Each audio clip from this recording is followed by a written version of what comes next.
Good day and good evening, and welcome to Heavensward Relic Grind stream with me, Chaiji, but you can just call me Kai. So, just a quick little preemptive warning, question mark, is that a little over an hour ago, I would say, I was moving some files from an external drive because I needed some old files for a video. Plug it into the PC, game freezes for like 30 seconds.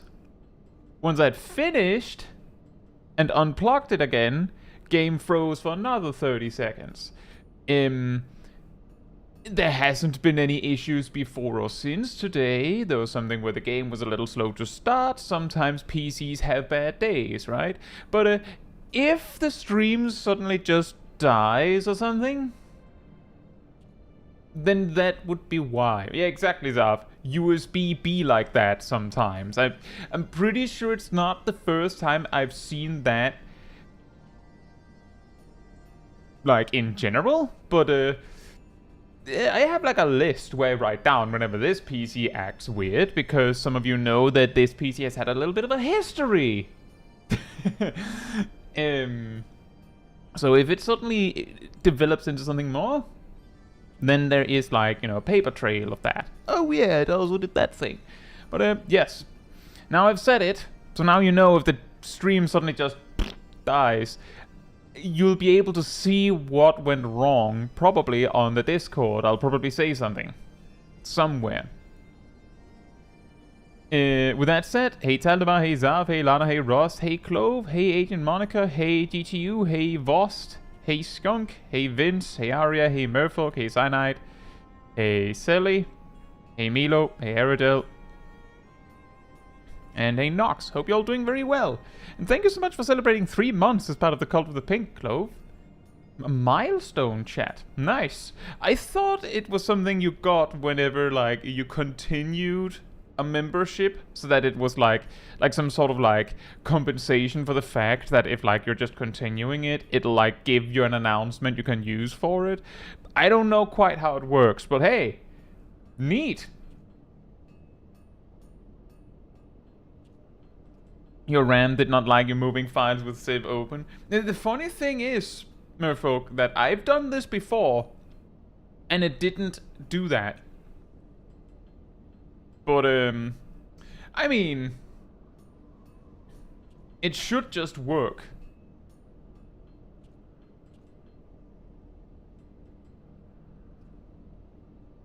It's called Celebrating Milestone. Oh, nice.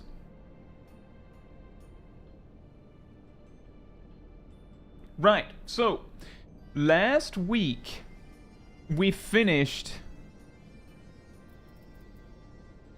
the... Oh, well, lucky you are, yeah? Thank you for celebrating a month as part of the... Well, actually, I guess...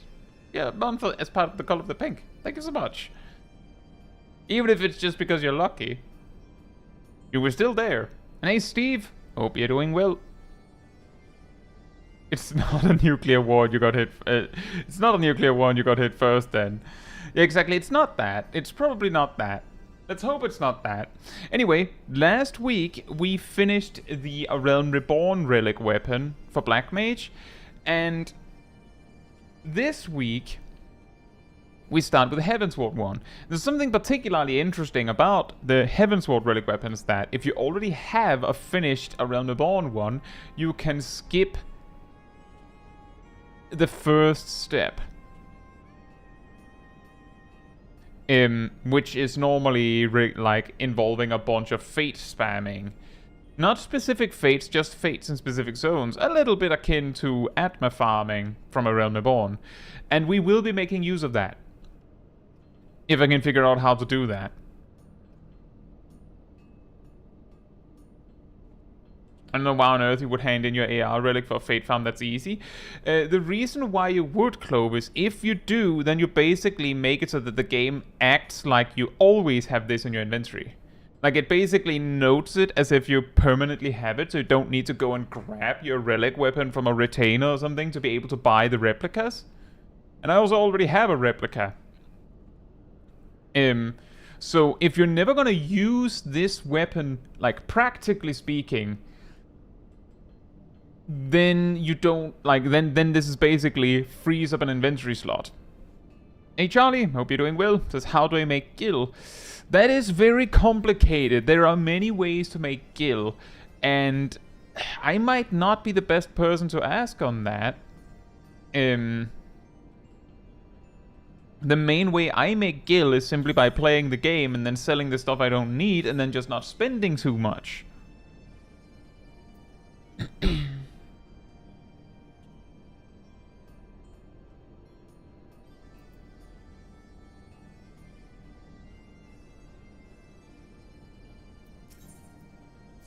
Right.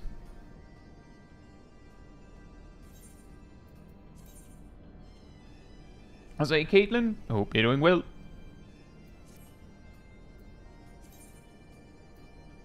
Eh? What?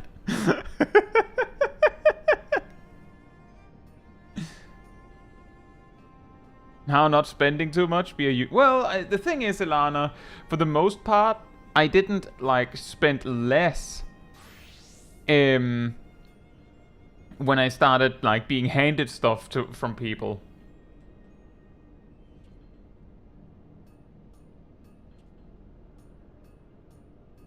Oh no, folks, I bought the Black Mage replica shortly after getting the actual relic.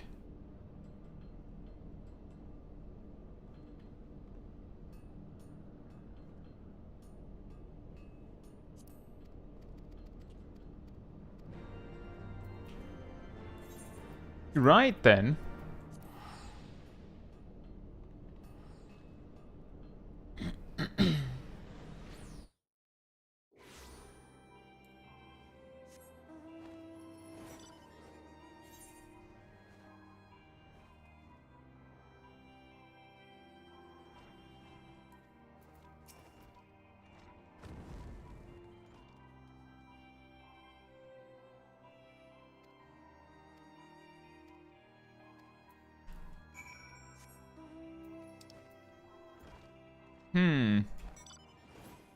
Up the stairs, hey free life. Hope you're doing well.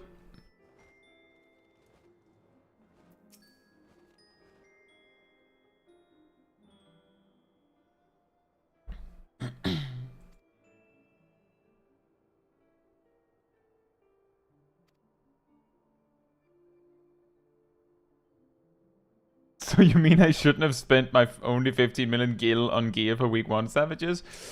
Yeah, I would say if you're in it for the first week stuff, it's probably a good idea to see if you can get it crafted by someone you know, so you don't get completely fleeced. Also, hey Saros, hope you're doing well.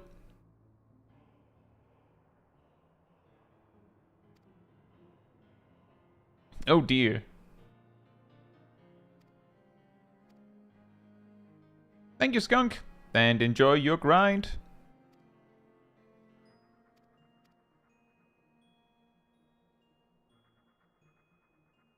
Hey, Mo to eat. Hope you're doing well.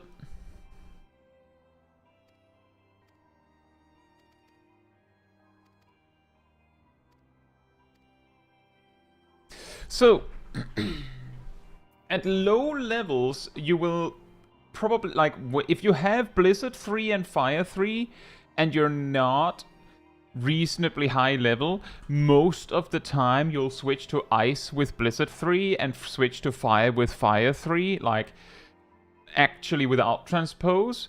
The Transpose tricks are relatively small gains. At higher level, there are, like, different amounts of gain. The reason why you would want to switch to Ice with Transpose Blizzard 3 is actually because the benefit you see from using Blizzard 3 in Fire is that it cuts the cast time of Blizzard 3 in half. It comes at a cost because the Blizzard 3 will do less damage. So if you can find a way to skip the cast time on your own terms, then casting the Blizzard 3 while in ice is actually better. I go over this in a somewhat recent video about transpose in for Black Mage. So, for instance, if you finish your Astral Fire state with an instant spell, so like Thunder 3, High Thunder, if you're max level Despair, then you have the space to weave Transpose and Swift Cast, making Blizzard 3 free and instant anyways, because Blizzard 3 is free in Umbral Ice and Astral Fire. And the difference between casting Blizzard 3 in Astral Fire and Umbral Ice is that Astral Fire reduces its damage by 30%. Umbral Ice does not do that. So by casting the Blizzard 3 in Umbral Ice, you're essentially gaining about 87 potency, I think, like just off the top of my head, something like that. But it has to be swift casted, or triple casted. Like, it has to be instant, otherwise it's a loss, because it takes way too long to cast. The reason why you do something similar when switching to Astral Fire is because if you have Firestarter, then Fire 3 is instant and free in a similar fashion. And you're using that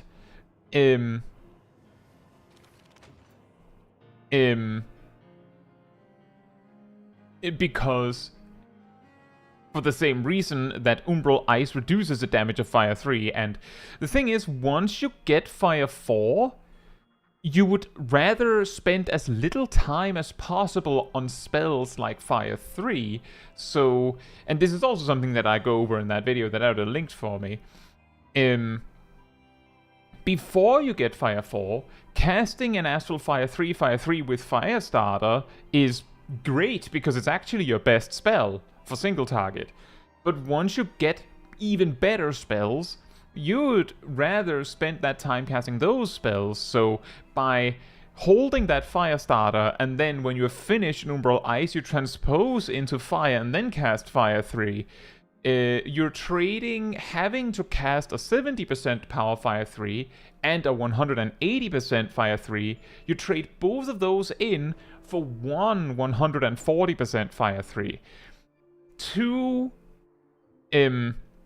The two casts essentially average to 125% Fire 3, so you're trading 2 times 125% for 1 times 140%, which is an upgrade because you're going to spend that time you saved by only casting 1 Fire 3 instead of 2 on a better spell, which would be Fire 4, for example. This is like the kind of idea behind transpose lines in general, is that at this point, with transposing like this, you're gaining relatively small amounts of damage, but you are gaining it. At lower levels, where you don't have as many instant options on the fly, it's a lot harder, but technically, even at level 50, you can find ways to transpose Swiftcast Blizzard 3 for a benefit. Like, for instance, if as you're finishing your Astral Fire state, you have to reapply Thunder, you can, Thunder, transpose Swiftcast Blizzard 3, or if you have a Firestarter proc as you're finishing up anyway, you can, Fire 3 that is instant transpose Swiftcast Blizzard 3. Like, it's relatively small gains. And hey, Remove, hope you're doing well. To your question, I just happen to know these things because these particular numbers are relatively significant. And also because Black Mage potencies have been reasonably consistent. Now, let's see here. Where did they say I could hand in my weapon?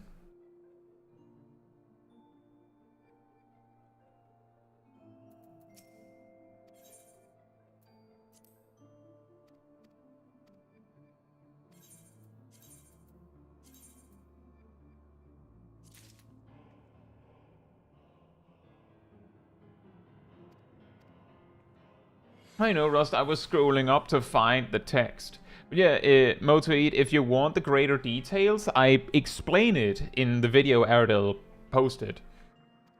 Like, the particular transposing to switch state in this particular way is,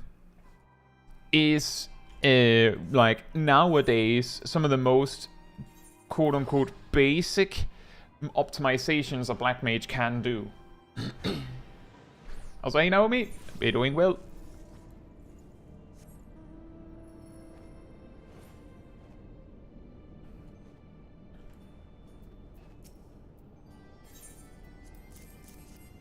So yeah, we sort of skipped the grind here by just handing in a relic from the previous expansion. But we still have the glam.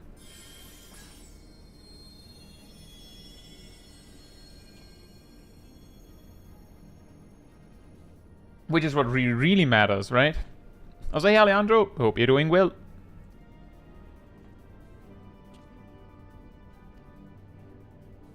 It's pretty tombstone heavy. I've heard that most of the big tombstone heavy steps can be done with something else, but I also do recall that back when I made a video on Poetics specifically, I discovered that apparently you can, big emphasis on can, spend like 20,000 Poetics on these relics. Exactly, Remove. You can essentially offer up the previous expansion's relic in this particular case to avoid some fate farming. The bigger and more important detail is that by doing so, you unlock the ability to buy the replica weapons for that previous expansion's relic without carrying around the relic itself. Like a very minor thing.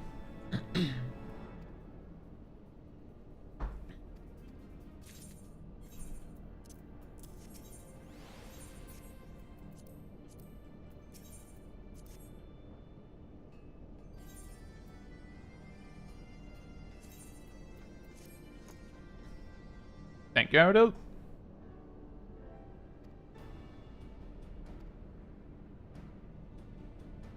Exactly, Remove. And there's also the part that, practically speaking, the A Realm Reborn relics are basically useless combat-wise once you move on. Like, they're great weapons in A Realm Reborn, but if you can use a weapon that is high item level than that, you'll probably rather use that.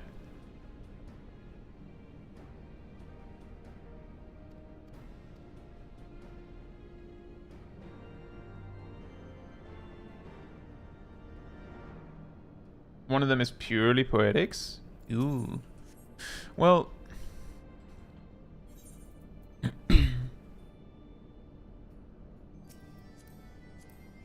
Anyone else that needs to go to Snowcloak?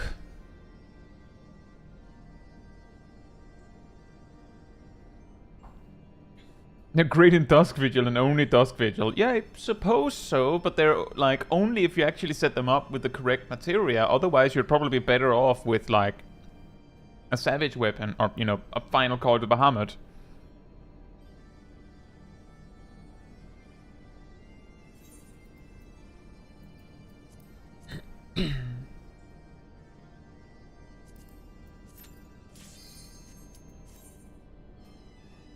There's something funny about it going enter with the weapon.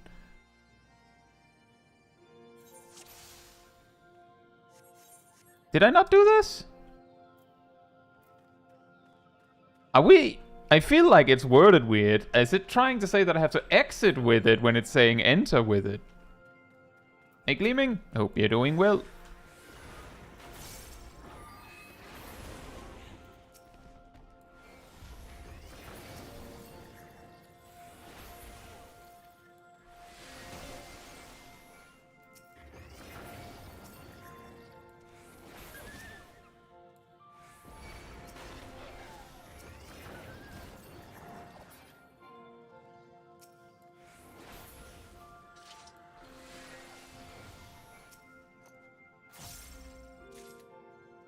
Hey Dark Phoenix and Death by Chocolate, hope you're doing well.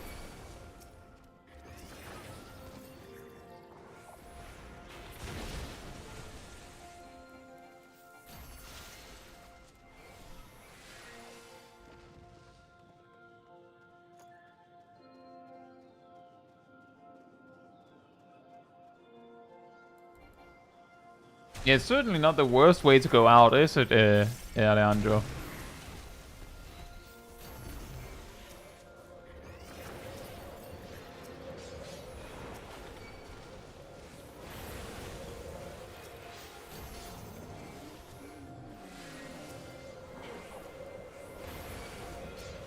These mobs are so perfectly spaced out.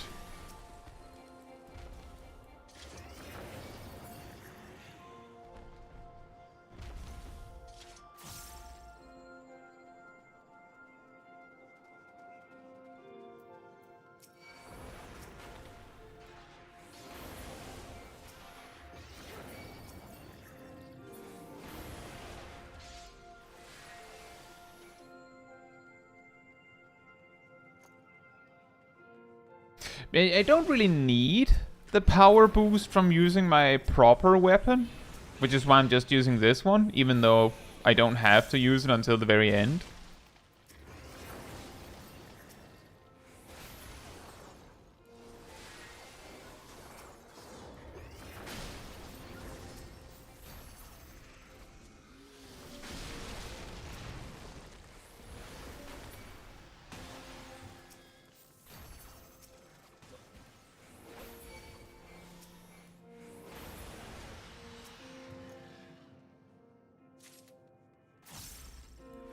Dun dun dun dun dun dun.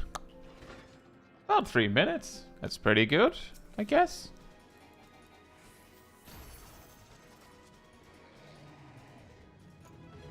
It is funny, it says enter when it means exit, though.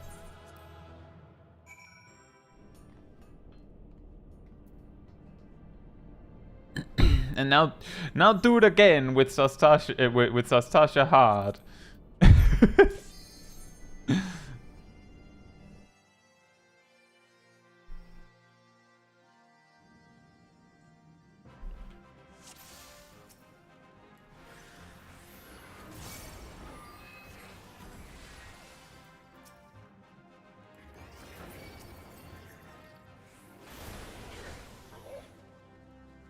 Do it again. Does it actually say all of the steps? No, it doesn't seem to. I'm sure the quest giver said something about it.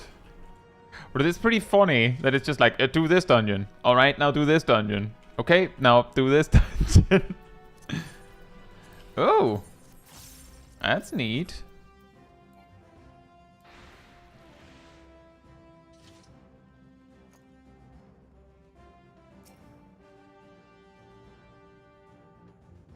It's 10 dungeons that released in order. Isn't... I'm pretty sure Snowcloak is one of the last dungeons.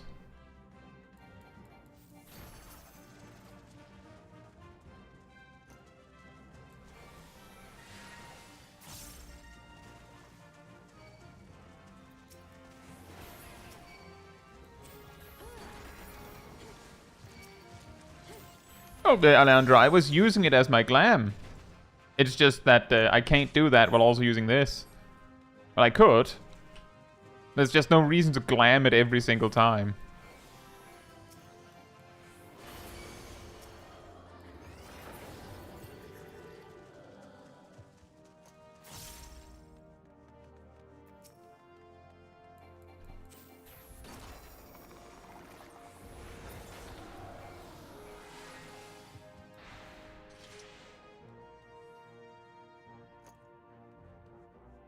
Exactly, Cat. Also, I hope you're doing well. Exactly. That is precisely the kind of reason why I'm like, I'm just gonna hold on to this. Because the potential time... Oh, this guy again, right. The potential time saved by using a stronger weapon is completely dwarfed by the time lost if you forget to switch back.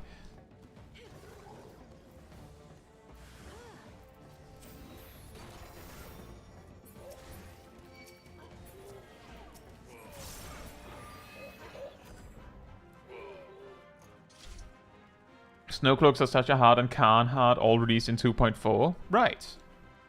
Are we going in reverse then? Oh. Okay. They just dial the time back to a specific patch and then make us do them somewhat in order.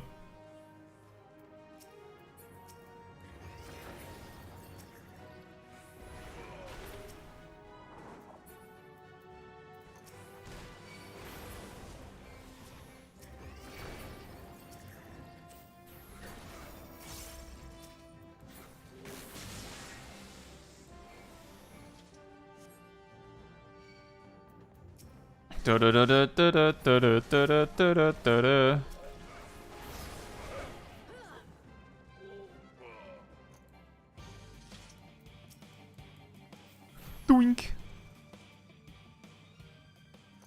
They're not required for MSQ, so who else is gonna do them?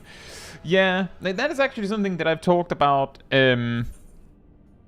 before, that a huge weakness of optional dungeons is that the reason you have to unlock them once they're no longer current is like, yeah, flamethrower would have been great there. Once they're no longer current, you don't really have that much reason to even bother to unlock them.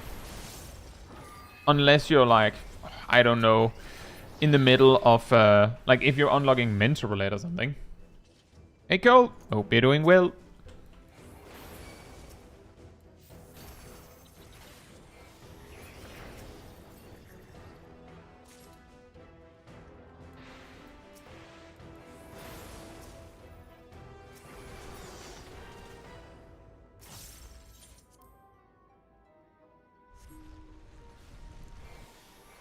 Yes, I am, cool.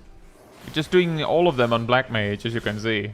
I imagine I'll also, when we get around to it, probably do the Eureka one with Black Mage, although I'm pretty sure you can do that without even playing Black Mage. I am well as well, Cat, thank you.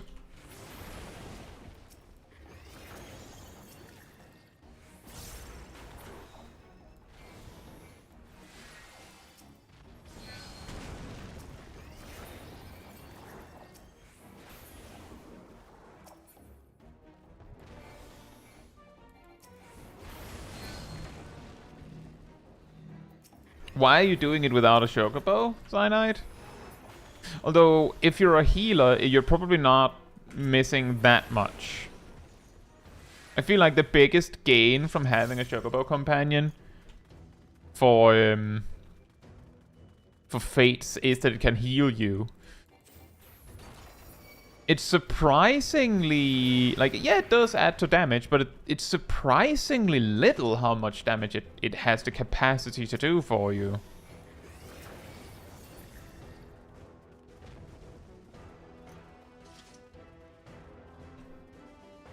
But yeah, because we're doing this on Black Mage, we had the relic from last week, so we skipped a step. Which is how we are already past the Fate grind.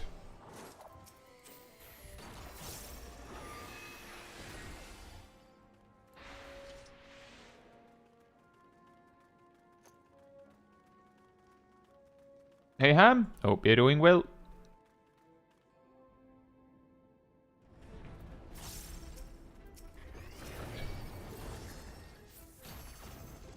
It didn't even occur to me that the hands would disappear if you kill the head. I was like, kill the hands before they grab me.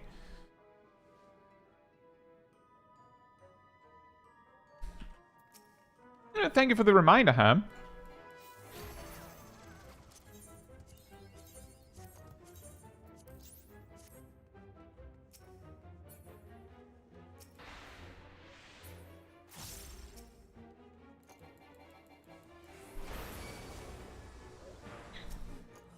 Ultimate Omega rod grinding stream.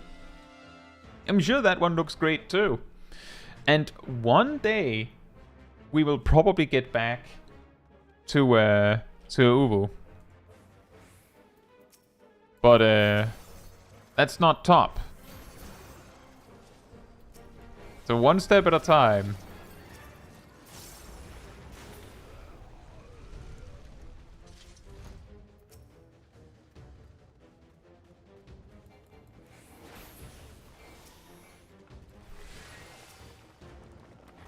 Top is easy to knock out on one stream. Well, maybe. Depending on who you ask, they might think yes. Just don't die, Limao.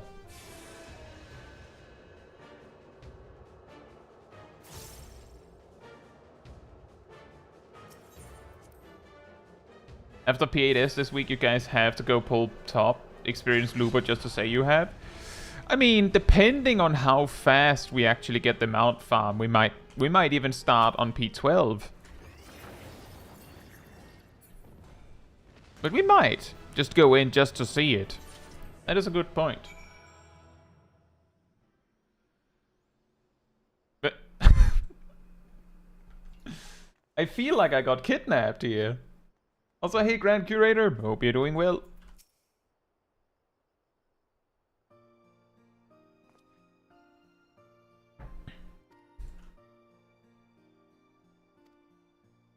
"48-hour prog."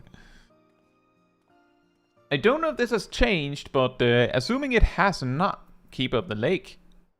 Assuming it has not, then YouTube will not save a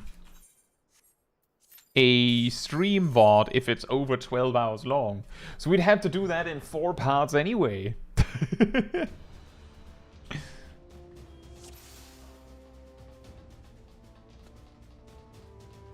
I gotta say, it's quite... Imagine for a moment that the Dawntrail relics come out and they start you by saying, now clear these random Endwalker dungeons. Like, especially if they make it the optional ones that some people might genuinely have skipped because they got in the middle. Wouldn't that be hilarious?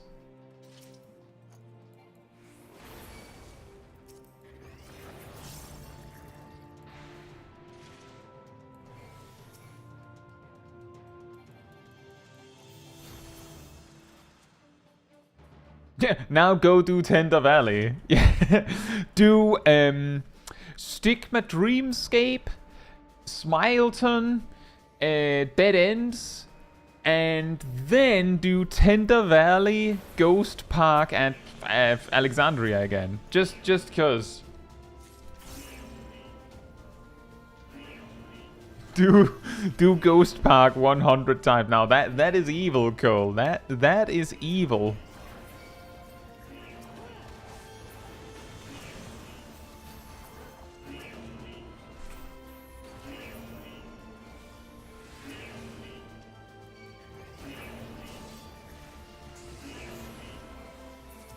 Huh. He actually lived that.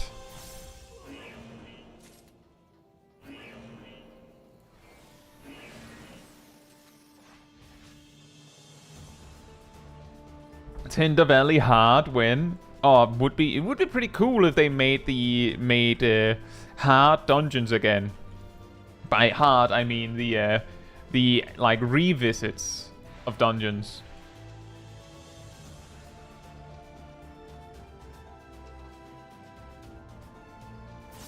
Can't even kill a level 50 magic attack in one hit. Well, I mean, it was a 150 potency attack. With a weak rod. Need to turn in a complete relic from every expansion.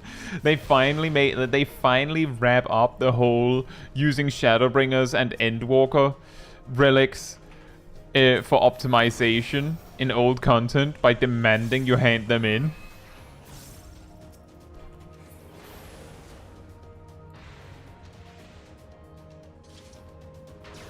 That took a while.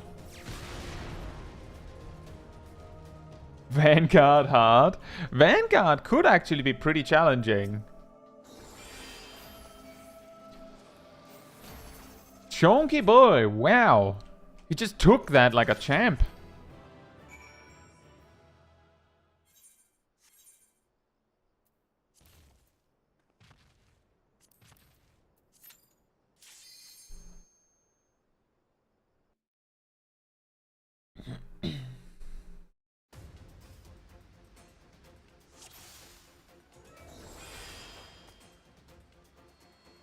Yeah, see, that's the thing, folks, is that I believe, my guess is that the reason why they had so many hard dungeons was because, like, consider how the hard dungeons worked.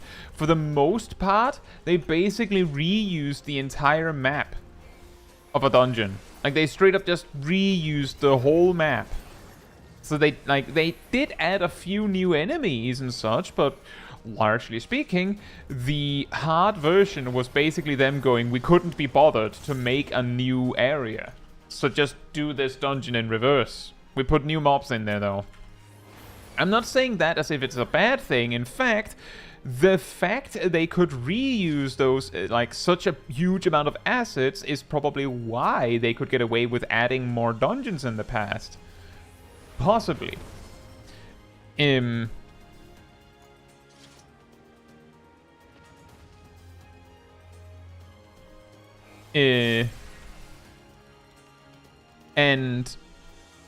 I do feel like I would gladly have that and have more dungeons.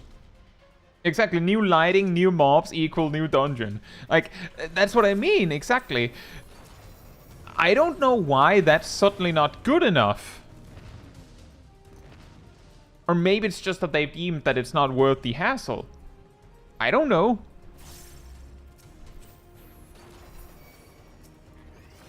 But I would gladly take some, like, I would still say I'm not the biggest fan of them labeling them as hard dungeons. I feel like that's one of the most confusing things in Final Fantasy XIV. They should have called them something else. They could have called them Revisited or something.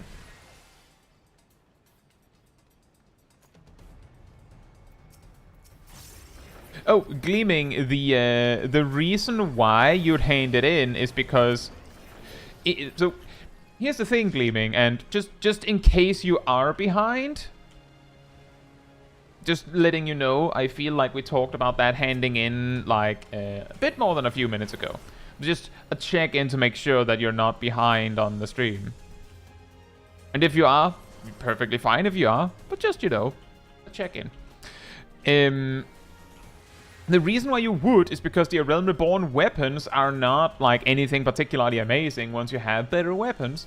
It's just a glam thing. And if you hand in your relic, then, like, basically to buy the replicas from a Realm Reborn, you have to have the weapon on your person. Unless you hand it in to a, to the Heavensward version.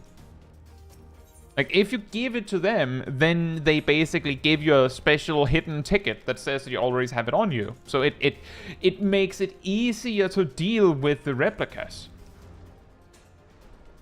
Because then you don't have to carry the the actual one around to access the replicas.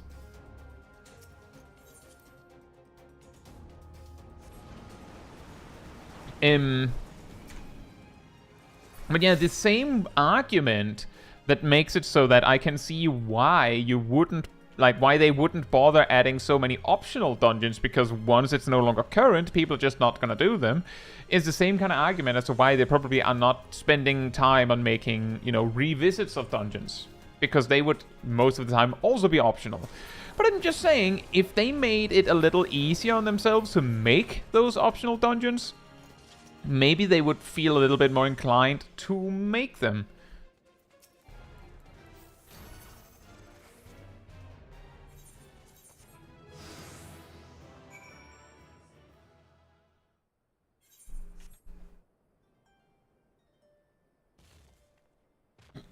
And I also understand that, Naomi. That was also something that I considered for a bit, and then I realized and I remembered that if I don't hand in this weapon, then I'm stuck with it.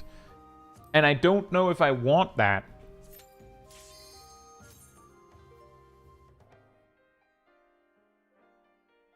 Would it be cool to make hard dungeons a requirement to do for role quests? They could do that.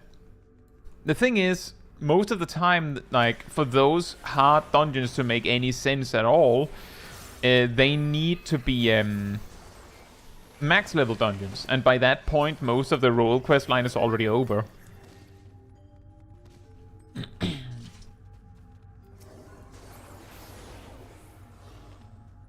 Yeah, exactly, folks. I think I heard recently that part of the motivation for why they don't make a separate Trials questline is because it's pretty difficult to tell a story with, like, stuff happening when you're limited to, I don't know, like 3 trials or something.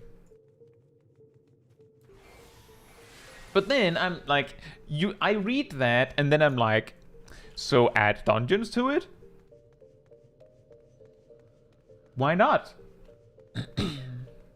Cole says they can literally just put like glam in a dungeon and people will run it. See, the thing is, some will, Cole. But a large amount of players might just go, then I can't be bothered. And just won't unlock it. There is glam in optional dungeons.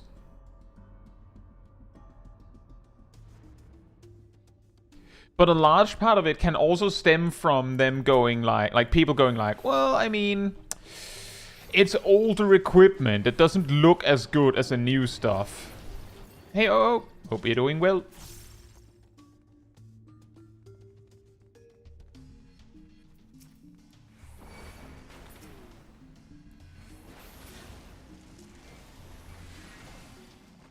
You know, the funny thing with the PvP rewards thing you say there, is that before the Endwalker rework to PvP, there was less rewards from PvP.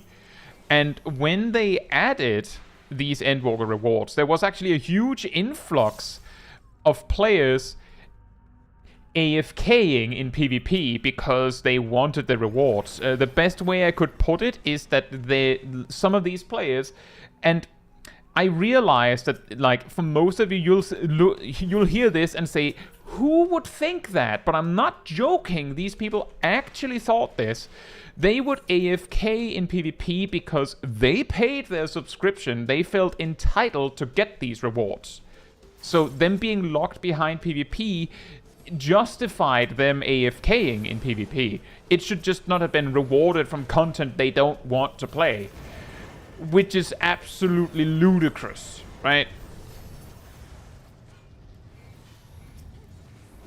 But yeah, there have been times where the PvP rewards were good enough that players would go into PvP. Now the problem is, basically, out of all the players, most players will either do the content, actually play it, or not play it if they don't like it. But some of them will basically ruin the fun for everyone else because they feel entitled to it. Exactly, Ceres. Exactly. The Savage Raiders don't deserve cute mounts. Put it on the store. Yes. Oh, hey, cat. And that is exactly right, Cole. Aside from one report I've done for someone being toxic to a friend, all of my reports in Final Fantasy XIV has been people unwilling to participate in the duty they queued for. And about half of them was Delubrum Reginae. Yeah, really. Because you can't kick anyone in Delubrum Reginae normal, and that was back in Shadowbringers. So them being AFK hurt extra hard. And the other half is people AFKing in PvP content. And I don't believe you can vote kick someone in frontline either. So it's weird how people see that and then go, oh, I'll just AFK then. Like, do you realize what kind of risk that is?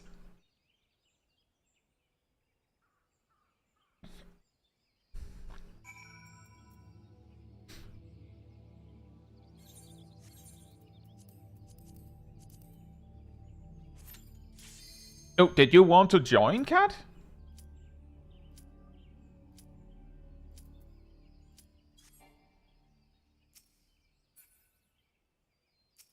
Or are you just hanging out to celebrate?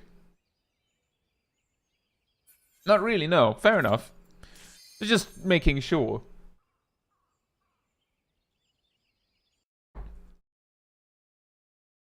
Exactly, remove. That's also, like, just to be clear, I've never reported someone in PvP for being bad at it.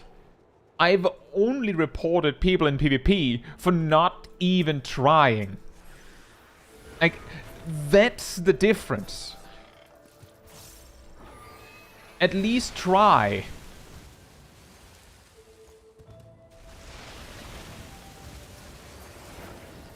G says, sometimes I do so bad in the front line, I feel like I might as well have been AFK. That can happen. Sometimes you have really bad matches, but the thing is, the only way to get better is by trying. So as long as you're trying, there's a chance you'll be better next time. But if you're not even trying, then that's definitely not happening.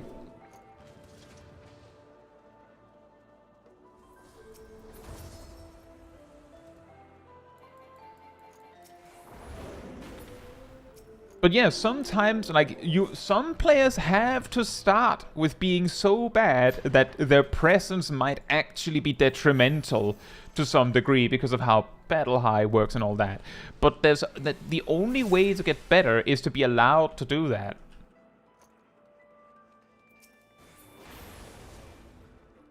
It's the same thing as like in duties. If like it's okay to die in a duty, it's okay to wipe to casual content. It's the most effective way to learn what you did wrong is for the game to say, nope, that's not correct, and just you straight up get sent back to the start. Like, that's the most effective way to learn these things. But a lot of players are really scared of failing.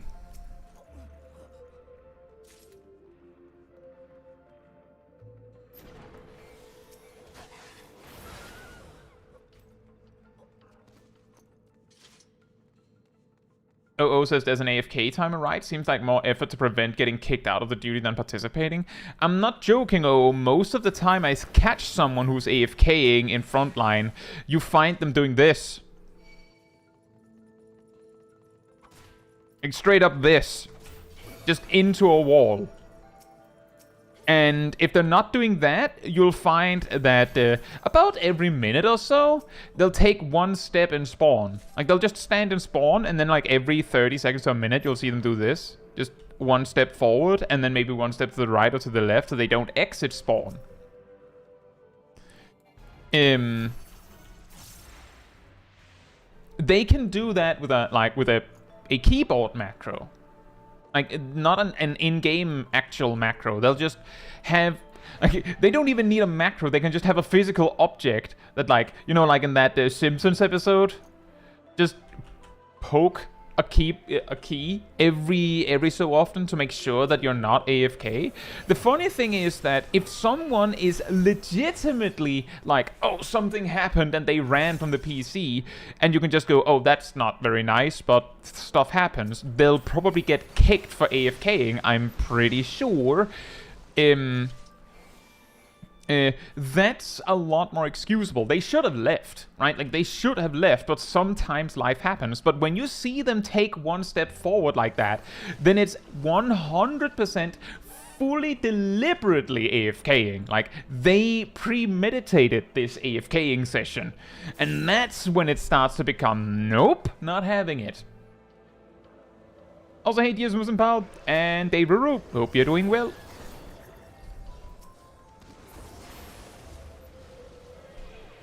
But yeah, point being, at least try. Oh, I didn't actually want those pieces. Sorry, Rust. But yeah, like, at least if you queue up for content, play. Like, at least play. Like, maybe you don't want to be there, but let me put it like this. There's probably other people in the party that also don't want to be there. So at least play. At the very least. Play the game. You signed up for this. Yes, Muslim Pal says, do you plan on to finish the weapon in one stream? I don't. I don't know how long this is gonna take, so I don't. But it might take a couple streams. Hey Zoba, hope you're doing well. Free zeals, free ventures. I think I'll manage. I think I'll get over it, Remove. But you have a point. But I think I'll survive.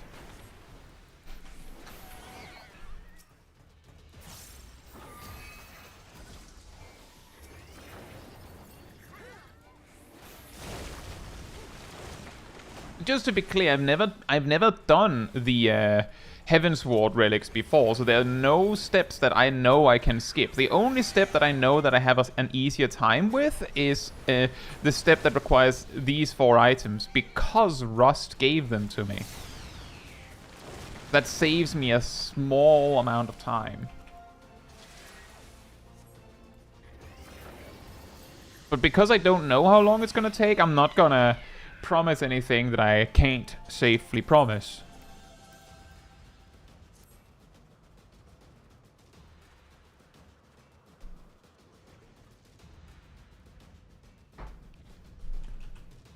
Well, sometimes inspiration works like that, Zoma.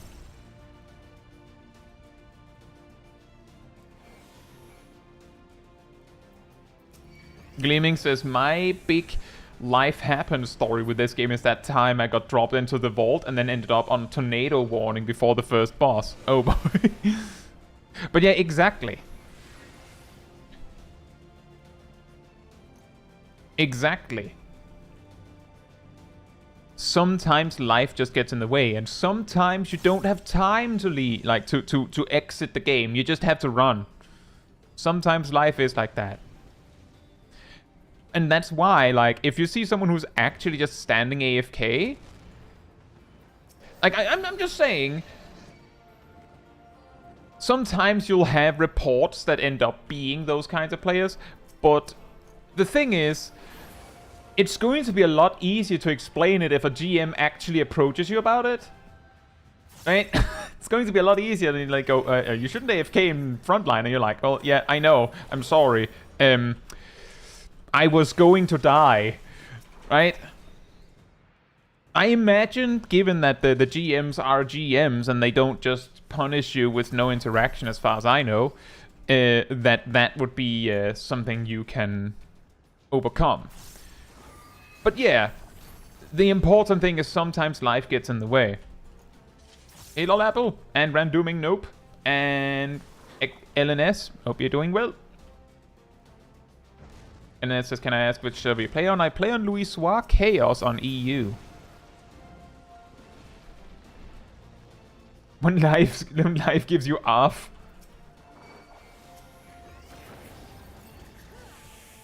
Exactly, Souls Life. Exactly. I will say, I imagine, I'm not 100% certain, but I would imagine that you can get out of a duty reasonably quickly by just Alt F4ing the game. Right?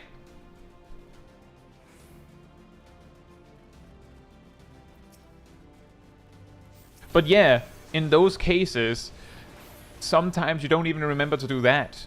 And that makes sense.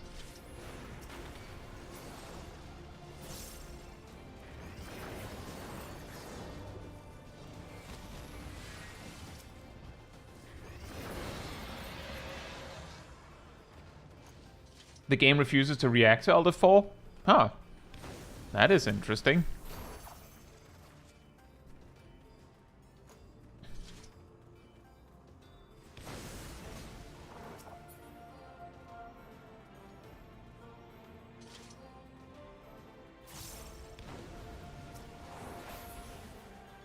This dungeon sure has a lot of mandatory waiting.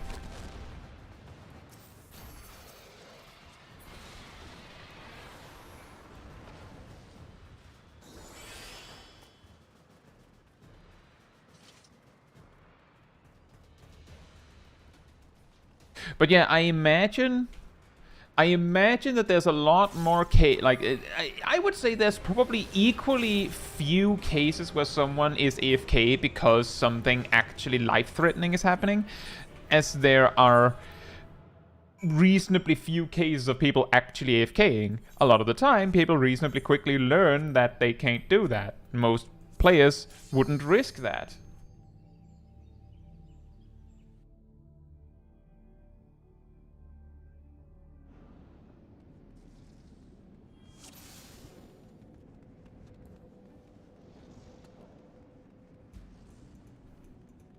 Jesus, I've never had to leave a duty. I've never had to leave a duty as far as I remember. Now, I have left a duty. I think I have told this story before. With a you don't pay my sub tank. Like 30 minutes before the daily reset. And I was the healer. And all I asked for was, could you maybe use some defensives, maybe?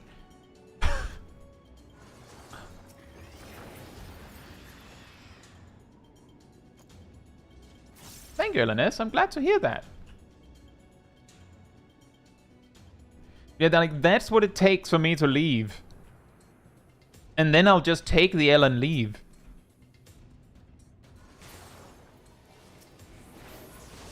Because I'm not dealing with that.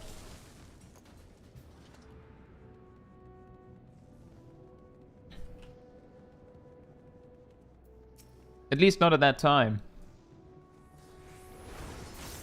Nowadays, I think it would be more likely to, good time to vote kick. See, the problem there, randoming Nope, is that the way the duty went down is that the first big AoE pull in dead ends, we did that, and I just barely managed to make the tank survive it. Somehow I asked them to use some cooldowns, then almost in protest, they opened with Living Dead on the next pull, with too much HP for Living Dead to realistically actually activate. And this was also, I believe, before they changed Living Dead to actually have a healing component. So basically they used a big fat nothing. And then when I asked them to maybe use, like, quote-unquote actual cooldowns, like actual defensive cooldowns that reduce the damage they take, that's when they did the you don't pay my sub spiel. And then we wiped to the first boss because the tank couldn't manage to dodge anything. Like, they died to straight up damage. And I was doing my best to try and keep people alive through everything. And when we wiped, and this is the reason why it wasn't a vote kick angle, the DPS apologized to the tank. So I assumed it was a 3-man pre-made and left. I was not gonna deal with that. That was the reason why it was a leave angle and not a boat kick angle. Maybe that Dark Knight shouldn't pay their sub. Yeah, you do have a point, Sundrone. If they're going to play the game like that, maybe there isn't any point in them paying their own sub.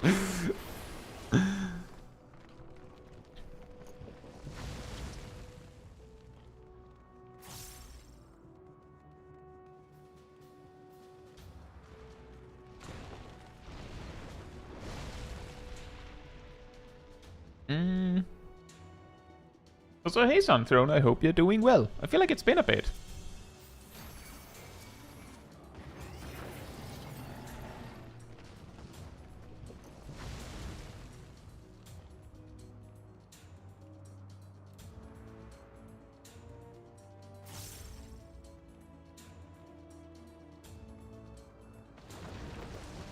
Hey Mask, hope you're doing well. Mask!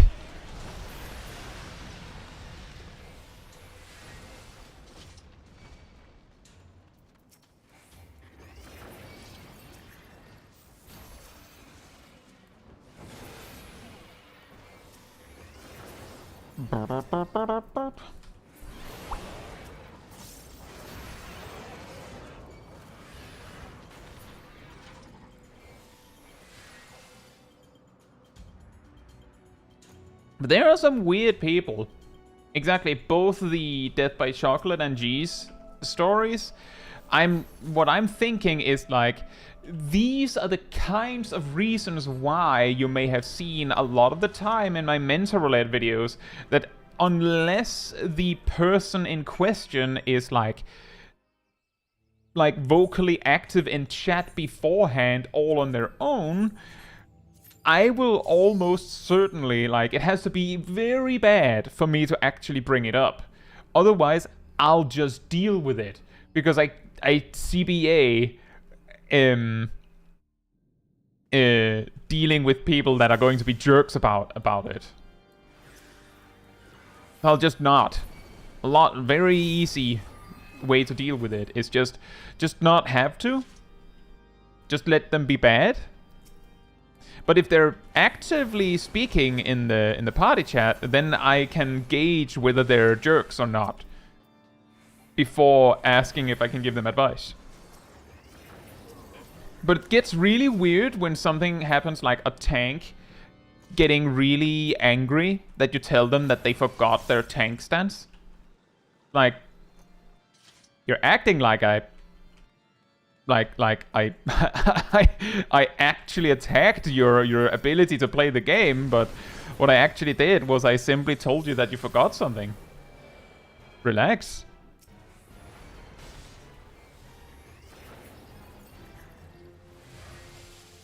Hey Rythian, hope you're doing well.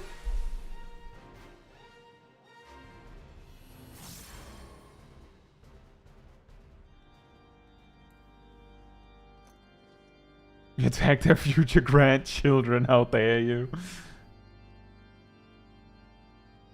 Exactly, Gleaming. How could it be? How can it be? How can the response be any more than that? Oh, right. You forgot you dropped this. King hands them their Defiance. Imagine if there was a way for other players to turn on a tank's tank stance. Wouldn't that be amazingly funny?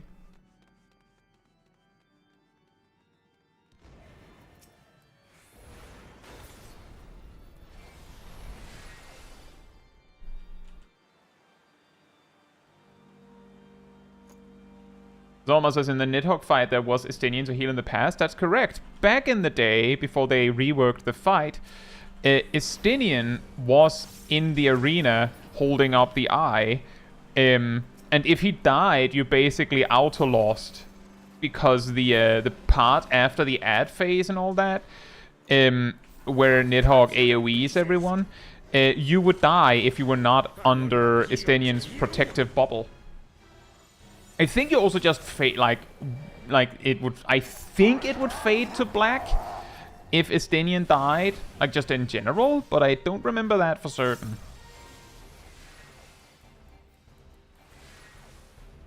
Dead by Chocolate says, why can't tank stance just be on automatically, but you need to activate a button to turn it off? That is an interesting point.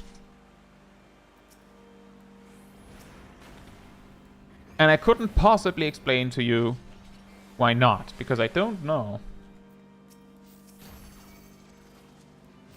Yeah, when you don't get synced down, like when your level doesn't change when you enter a duty, if you already had the stance on, you'll keep it on.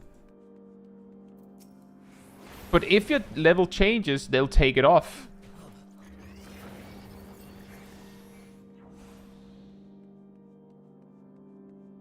I don't know, Rust.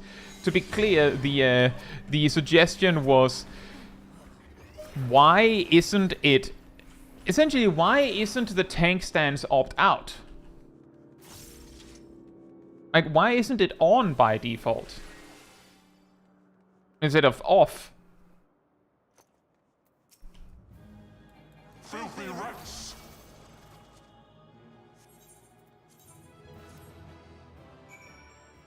As if tank stance wasn't used in lower levels. See, the funny thing is... No. Re-explaining, guys. The suggestion wasn't tank stance is on and you can't turn it off. The suggestion was, when you enter a duty, it starts on. Always. Instead of it starting off. Sometimes.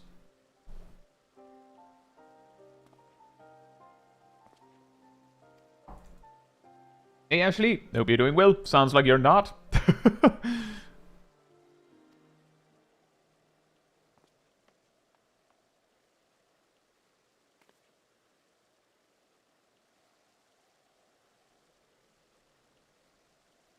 Yeah, I believe the story, the best way to explain why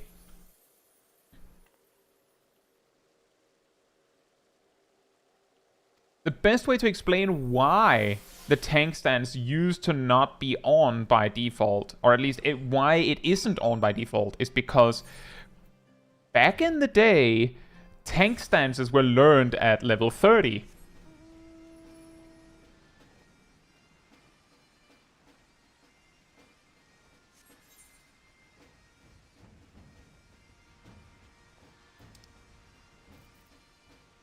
Why did I teleport to here?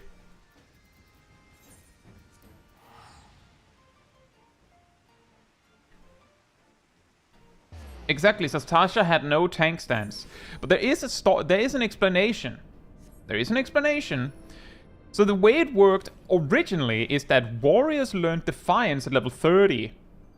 Paladins learned Sword Oath, which was their damage stance at level 30, and then they learned Shield Oath at level 40. This was later swapped, but not initially, for some reason.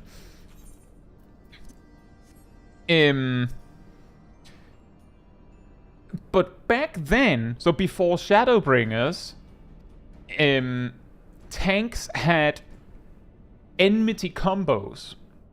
So warriors would, as their first finished combo, instead of getting Storm's Path at level 26, they'd get Butcher's Block at level 26, I believe.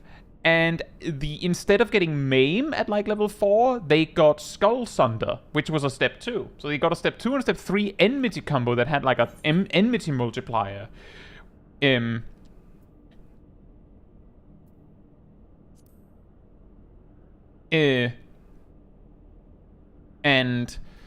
you were supposed to use those. And then you would get the alternative combos later. Although initially, apparently, in A Realm Reborn, Paladin had Fast Blade, Savage Blade, Rage of Halone, which was the enmity combo. And then they got Riot Blade as an alternative step 2 to recover MP with. They also had Flash, which was just really good AoE enmity.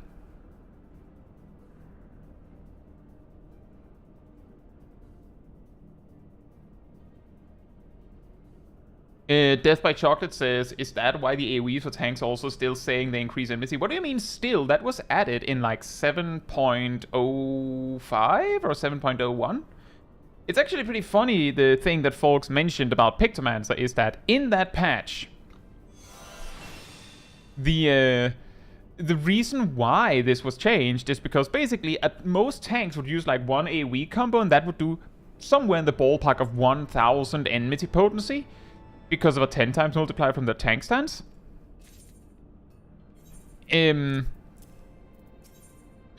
But because of the way Pictomancer was designed, or is designed, they would often use Palm Muse just off the rip the moment you enter combat for the first time.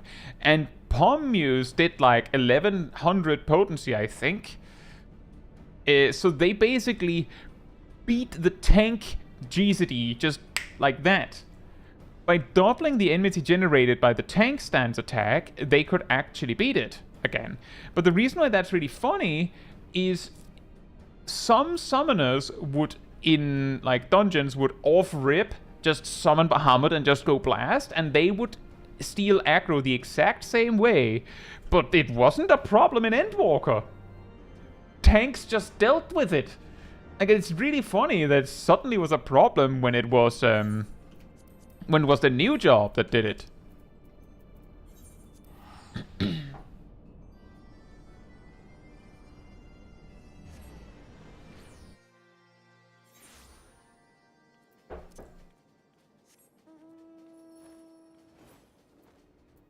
Imagine if tank stances were locked behind job quests.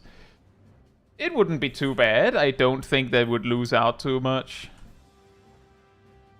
Hopefully people would still do them.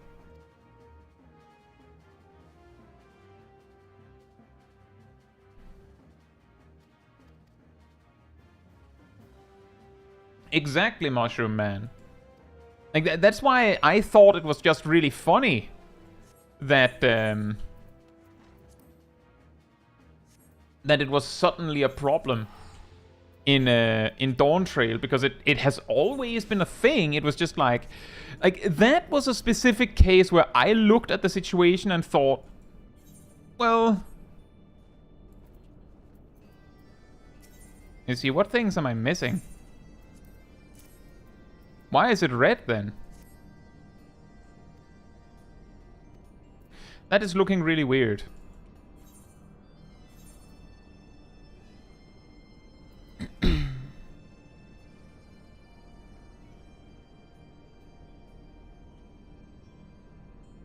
I didn't read it correctly.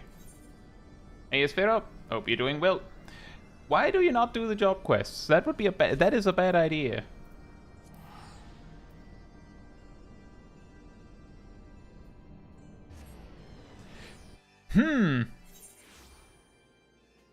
This is the step where we need a bunch of stuff, right? It's just funny that it didn't say what we needed.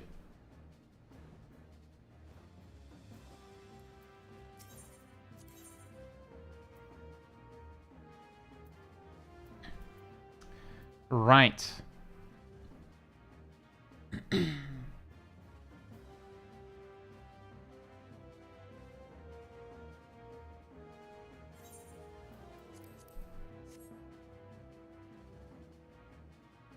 And that's where the items Rust gave me come in also.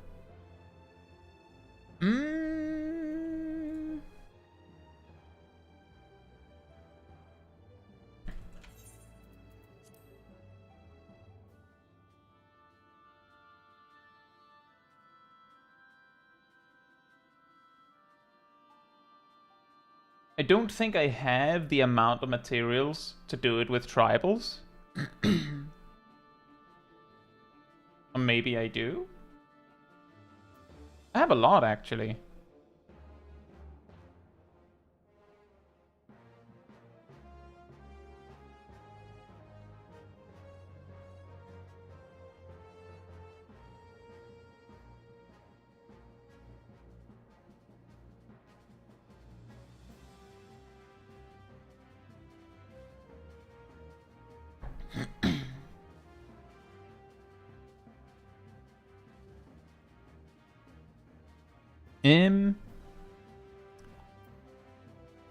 Now I need to figure out where you get them from for the various different resources. I'm guessing I have to go to the tribes to find that option.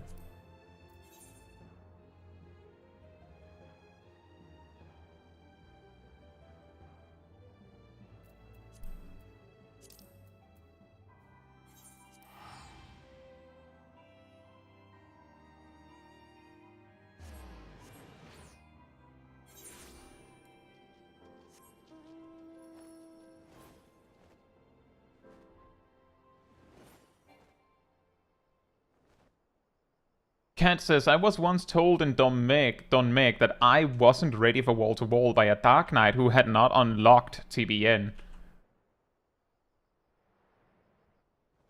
That is that is certainly something else. That is actually impressive. No, you're the problem, Mr. Healer. I'm not missing anything. It's you who's wrong.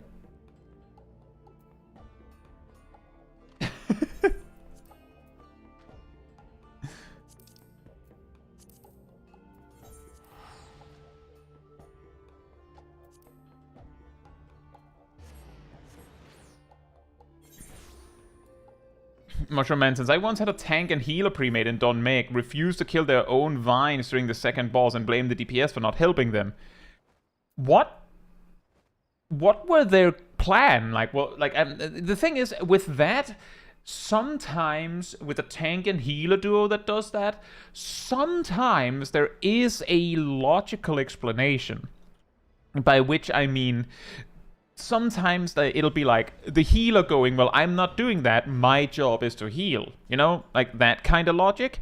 And there, you know, you can possibly push past that with the classic trying to explain to them that they do have to attack.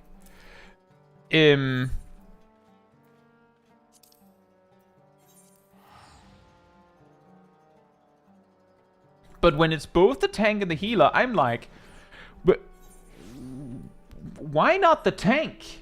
Like, what are they busy doing? Can they not switch target from the boss? Why not? Surely it's not an aggro problem.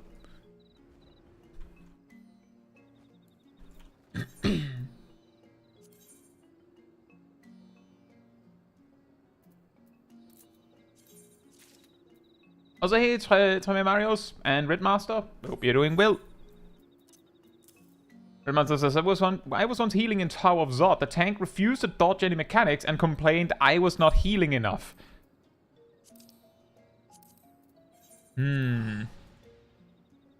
Recently, I actually had I can't remember what dungeon it was now that I think about it. But I had a tank I was healing, but I had a tank who sometimes would dodge mechanics. The thing is, it didn't do enough damage that it was a problem. So I just decided to not say anything, because they were pulling big and the duty was finishing reasonably quickly. So I was like, I'm not going to tell them to change that on the off chance that it'll make them do something else worse. You know what I mean? Like, I basically weighed my options and concluded that the better option was to just let them take those.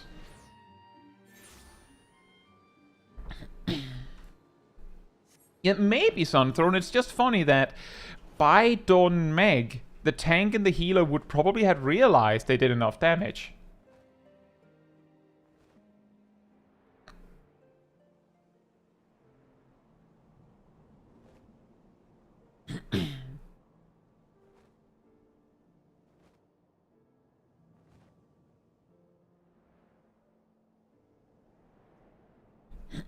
That is a good question, Tommy Marius, also in regards to the Poetics thing. You can get it from various sources as far as I can see.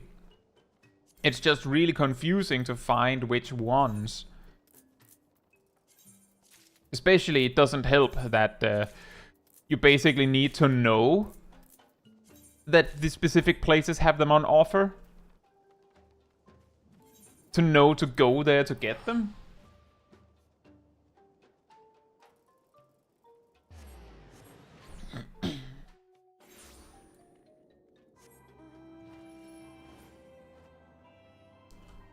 But yeah, I've talked about this before.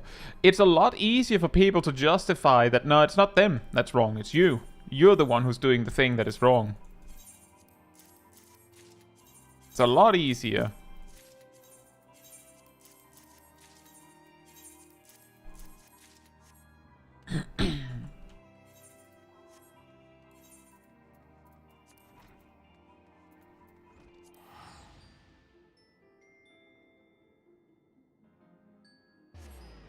Her move says, I got 3 bards who didn't use Warden's Paean to clear their dooms in Dunscaith once. Brought it up after and they were like, oh yeah, we do have that. It is a really funny one that people forget. Oh yeah, the one DPS that actually does have Isuna, essentially.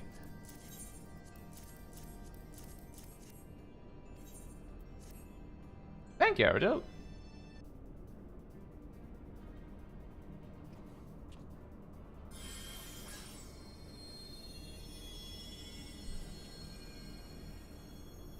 Okay, so funny story.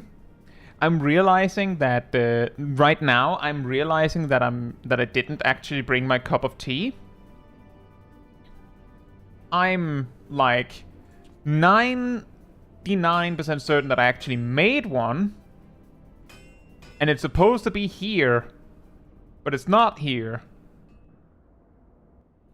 which means that it's probably in the kitchen. And the tea bag is probably still in it.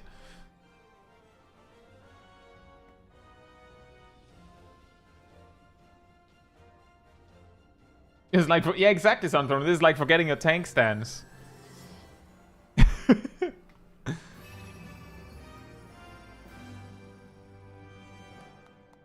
Noir Angels has just got hit with the stop using Cure 1 link in Sastasha.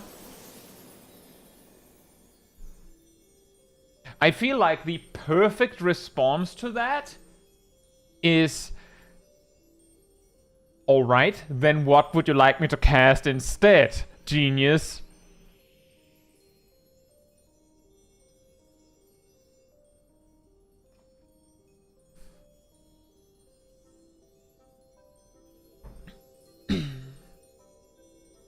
Benefic 1.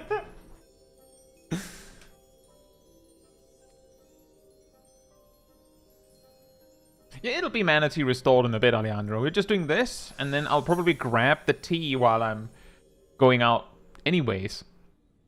This is not the first time I've done this. I do remember I had a stream once where I basically started it, realized that I forgot the tea, and then just ran.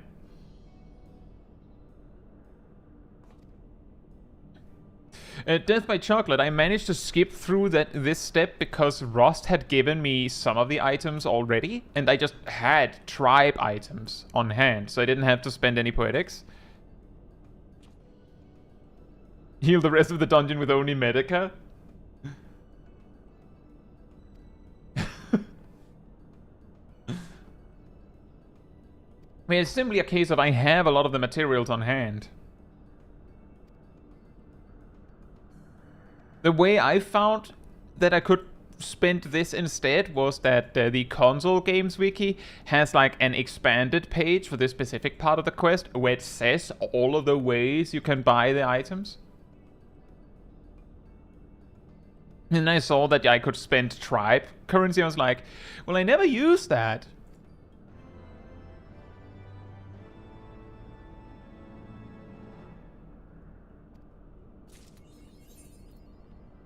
Ooh. Right.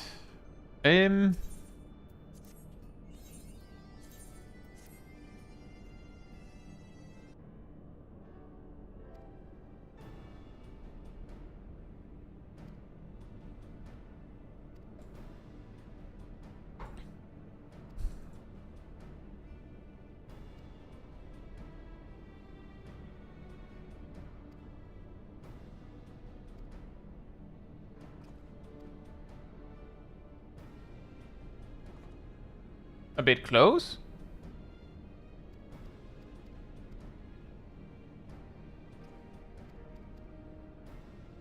Exactly, Rythian. Exactly. This is the kind of reason why, like, some people look at my hotbars and are like, why do you have Cure 1 on 1 of all places? You never use it. Correct. But it's going to be really awkward the day that I zone into a duty and then Cure 1 isn't on my hotbars and that's my only option. Then I'm like fiddling around with finding that button. And the thing is, by just having the buttons at the same spots every time, it doesn't hurt. When I'm doing higher level duties, I'll just know to not press 1.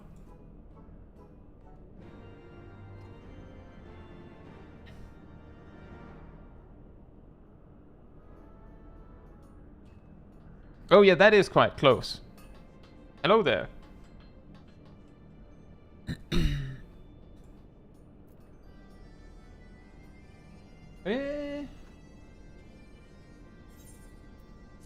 Oh. Then we have a problem. we have a problem here. Let's see where they bought.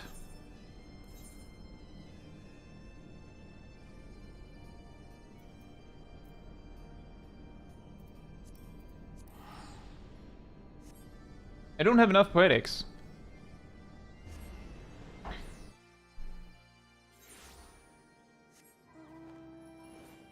But we can buy some of them. And then we'll have to do a duty.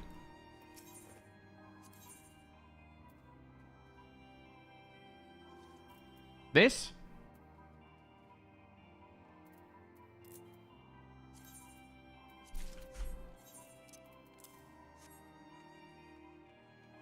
Right. Well, I guess we... Good thing that I ran MSQ Roulette earlier today then, huh?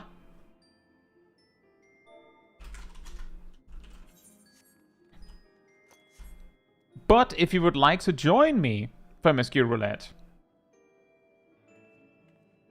now, then, you know, do you want to join for that, Cat, or just saying hello again?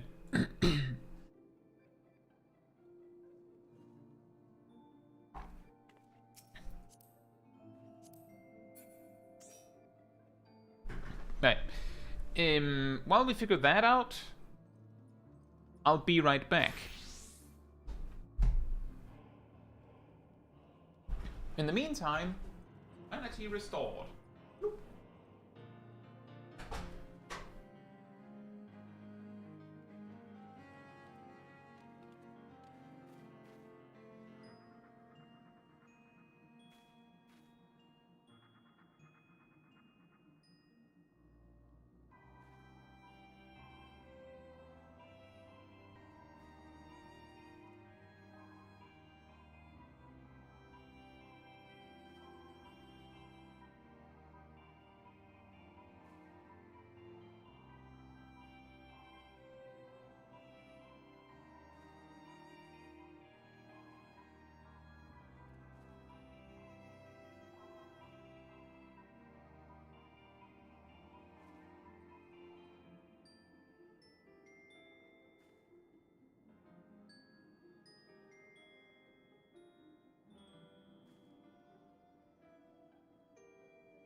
Alright, I'm back. T, exactly, T has been located.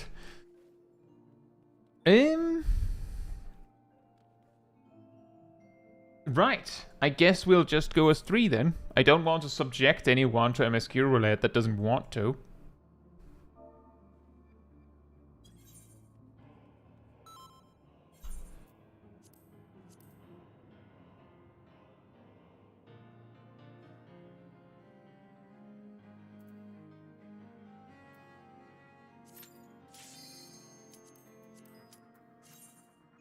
Hey Jules, hope you're doing well.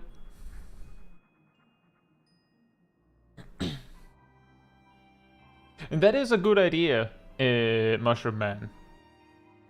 Just in general, once you have started having a Realm Reborn and Heavensward Relics running, you suddenly have a lot of things that you can just be like, well, I have some Poetics on me, well, I have some Company Seals on me, like, I can spend some here and there, and like, as you accumulate, you can suddenly skip some parts. Oh boy.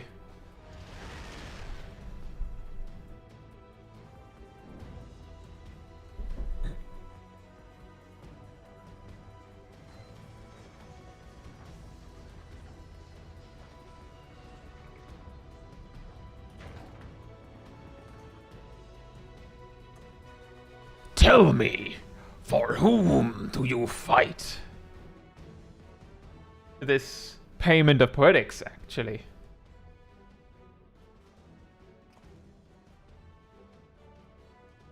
Tell me why. Gaius is just standing there. Tell me why? And then like a boy band appears behind him, and they just start dancing.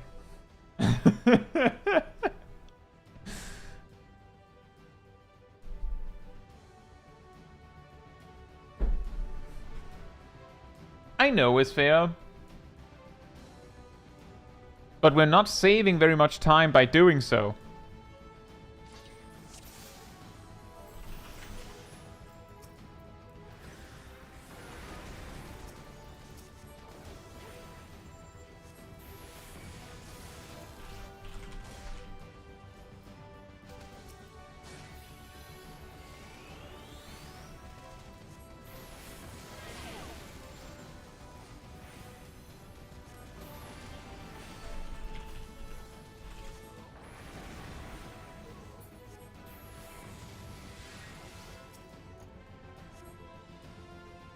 Congratulations, Alejandro. Boy band Gaius would improve Praetorium by at least 43%. That's a rather specific amount.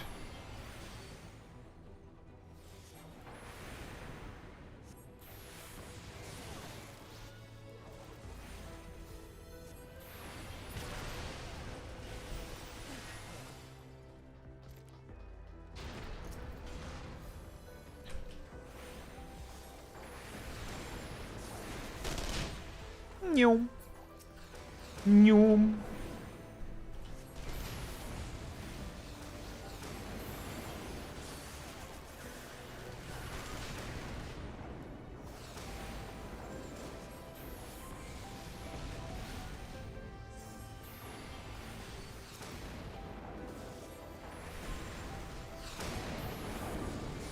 You may not like it, but this is what peak Black Mage AoE performance looks like. Boink.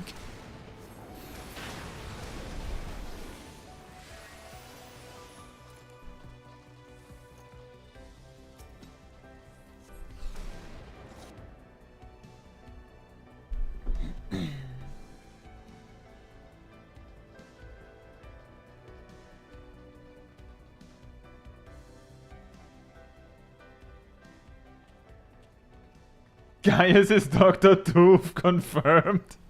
A small dragon puts on giant black mage hat. Kai the small dragon.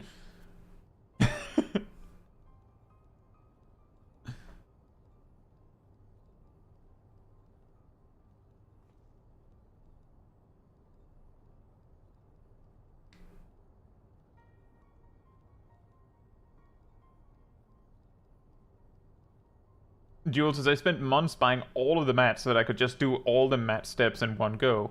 I think that would also be the kind of idea I would approach with. It's like, just accumulate all the things you need, and then when you have everything, just rush a weapon through it. Like, boom, done deal. Or even better, you could just accumulate the materials for every weapon and just go boom, boom, boom, boom, boom. The one part where that I feel really falls apart for the A Realm Reborn relics is definitely the book step. Like, you could have everything else ready to go, and then it's like, yeah, well, it's gonna take you like, I don't know, 5 hours to do book step per weapon. It's also gonna cost you like 27 Lave Quest allowance, so better have that ready.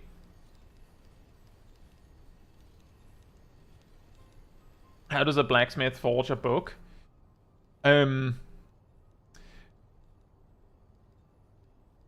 With great difficulty. Hey Darkrin, hope you're doing well.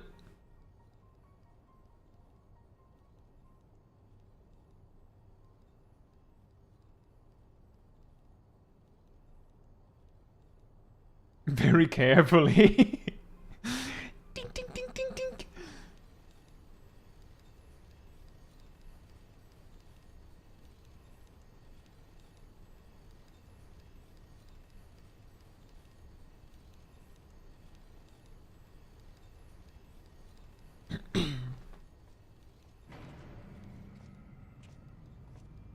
Do you mean you're capped at 100 quests per day? Do you mean duties, Jules? Aurelian? Hope you're doing well.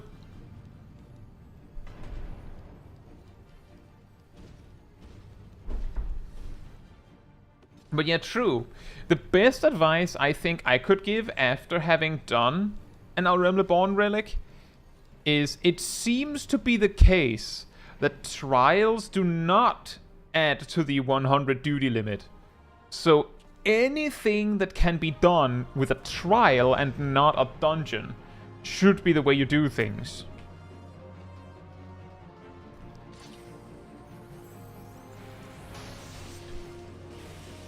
Like light farming, even if there are ways to do it using dungeons, taking slightly longer, if it takes slightly longer, and using a trial or something instead is going to be better time spent.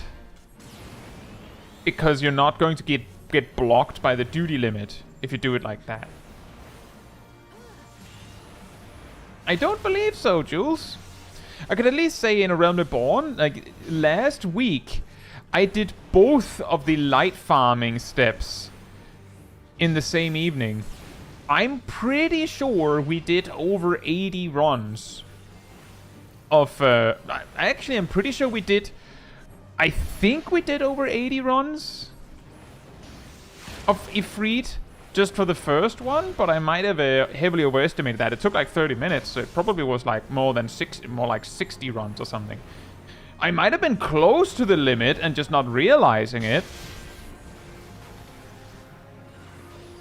But we didn't reach it despite doing... Like, we didn't do the book step. We did a little bit of the book step. But we didn't run into any duty issues, at least. But yeah, make sure when you're doing something like that, where you need a lot of duty allowance, to make use of the fact that as I said, I'm pretty sure that trials, I don't know about raids, but trials do not count towards the daily limit. I would imagine that raids don't either, but trials don't, seemingly.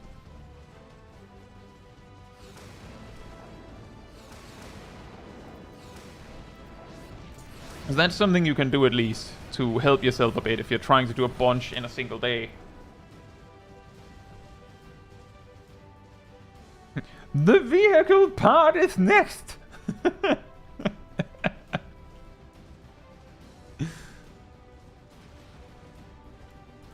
Did somebody say egg? Does the 4-man Ifrit count? That is a good question, and I do not know. I don't even know if there's any consistency to it. The only evidence I have for the Ifrit part is that, as far as I know, I'm pretty sure we should have passed the 100 limit if it did count.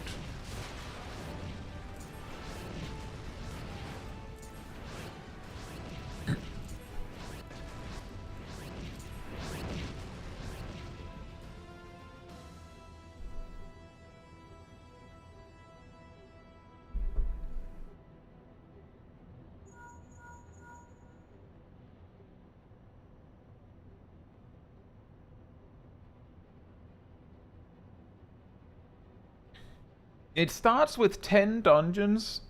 I don't... Well, at the very least, we haven't reached anything where they're requiring us to do trials.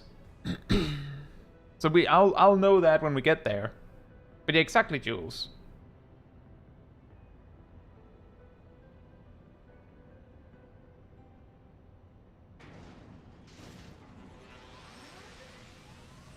Half of Praetorium could have been an email.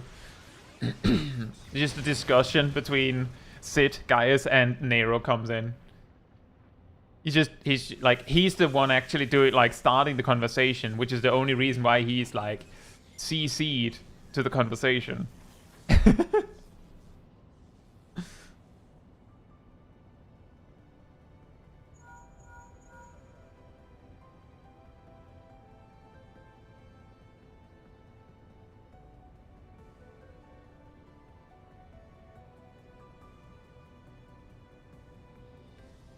The Umbrite step. Yeah, as I said, I glanced over the tasks for the Heavensward Relic Weapon because, like, initially I was going to do this with basically no Poetics on hand, and then would have to figure it out.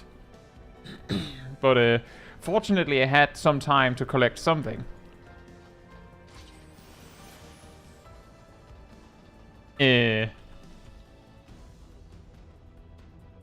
Look at that cute little small dragon. Not an avatar of elemental calamity.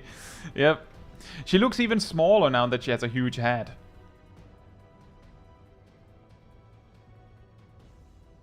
The crystal sand is quote-unquote fun. That one, I read that one and thought, that seems like a mildly funny thing to progress on when maybe it was current. But now it feels like I can imagine doing it once, it's kind of funny, but after the first time it's probably just really, really obnoxious.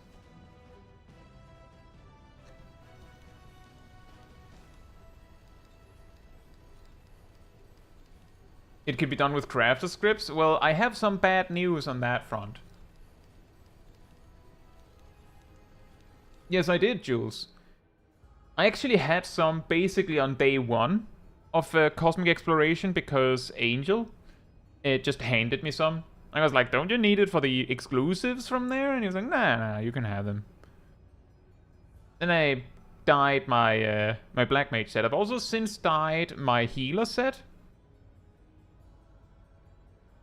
And I've also recently finally reached the point where I've actually bought all of the various unique items from Cosmic Exploration with Cosmo Credit, so now I've started buying Neon Pink myself.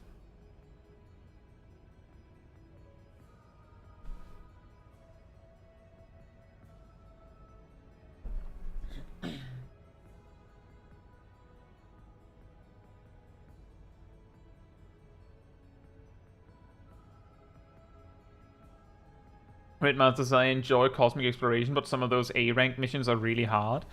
My experience of Cosmic Exploration was that mining and botany, most of the missions were reasonably doable, and it didn't feel like the reason that I could beat the tasks were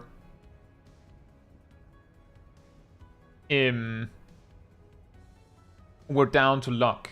Like, it was something that could be beaten mostly due to knowing what to do.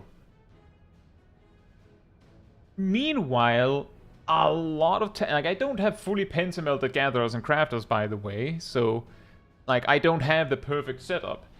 But the crafter ones, a lot of the A rank stuff is just like not worth my time. I don't even bother trying. And for fishing, I tried that yesterday, and as I said to Milo and Aradel, after about 1 hour of fishing in Cosmic Exploration, I desired blood.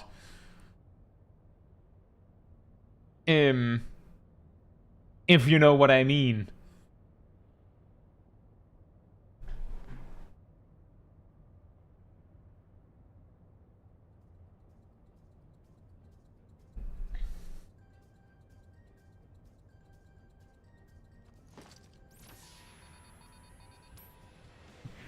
You of all people, that's shocking. Well, I mean, I don't like it when like I also asked Milo and Aradel, is there any way for me to influence what I'm catching beyond? And then I listed the few things that are available to influence it, and they're like, nope, that's it. It's luck beyond that.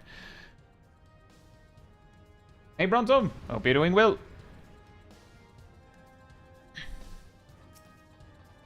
And hey Alex and Nylon, hope you're doing well as well.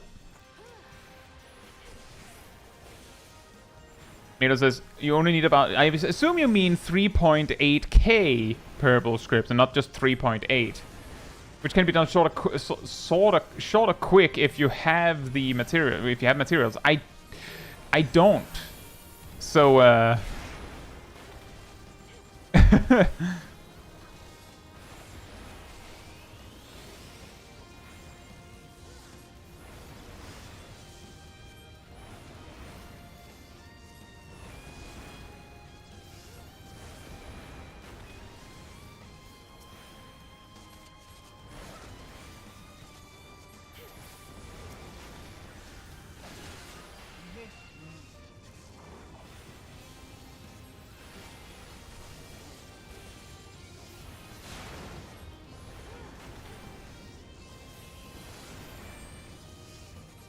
could we get scripts from custom delivery? Yes, I could. I have not done that yet, so that would be a way to do it.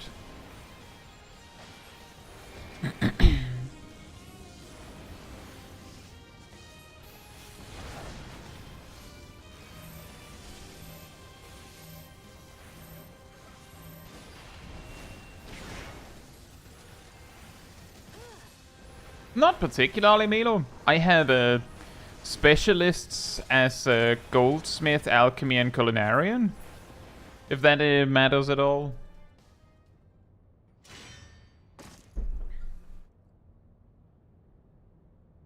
But I do have my custom delivery, so I should be able to get a bunch of scripts.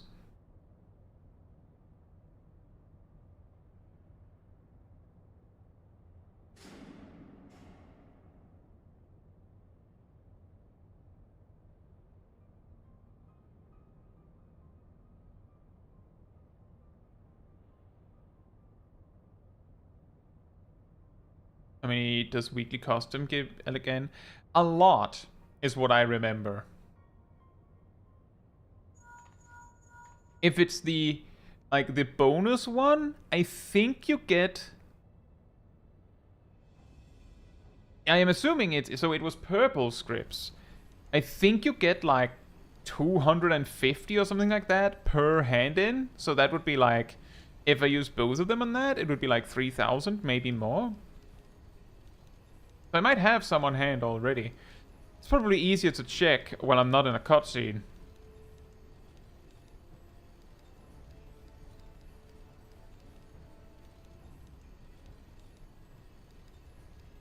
$270 each, even better. Ross says, I heard about deliveries, but don't get to them. What do you need to do them? A crafter or a gatherer. There's a bunch of them. It's just different NPCs.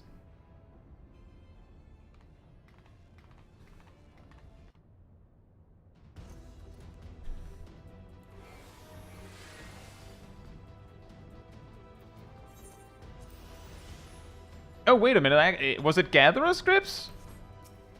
Or was it Crafter scripts? Was it Crafter scripts? can gatherer scripts be used? Both work. Well, I have like 3,000 gatherer ones. Take the lid down, and you should find yourself in the chamber of the ultimate weapon.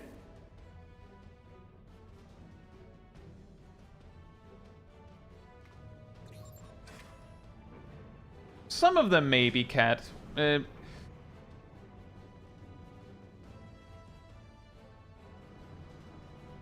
There was one I tried twice yesterday, I think.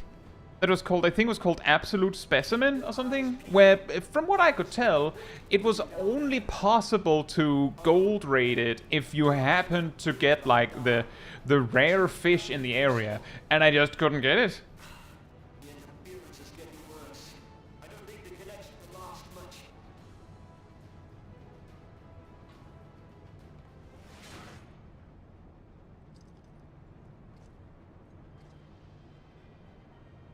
Tell me, for whom do you fight?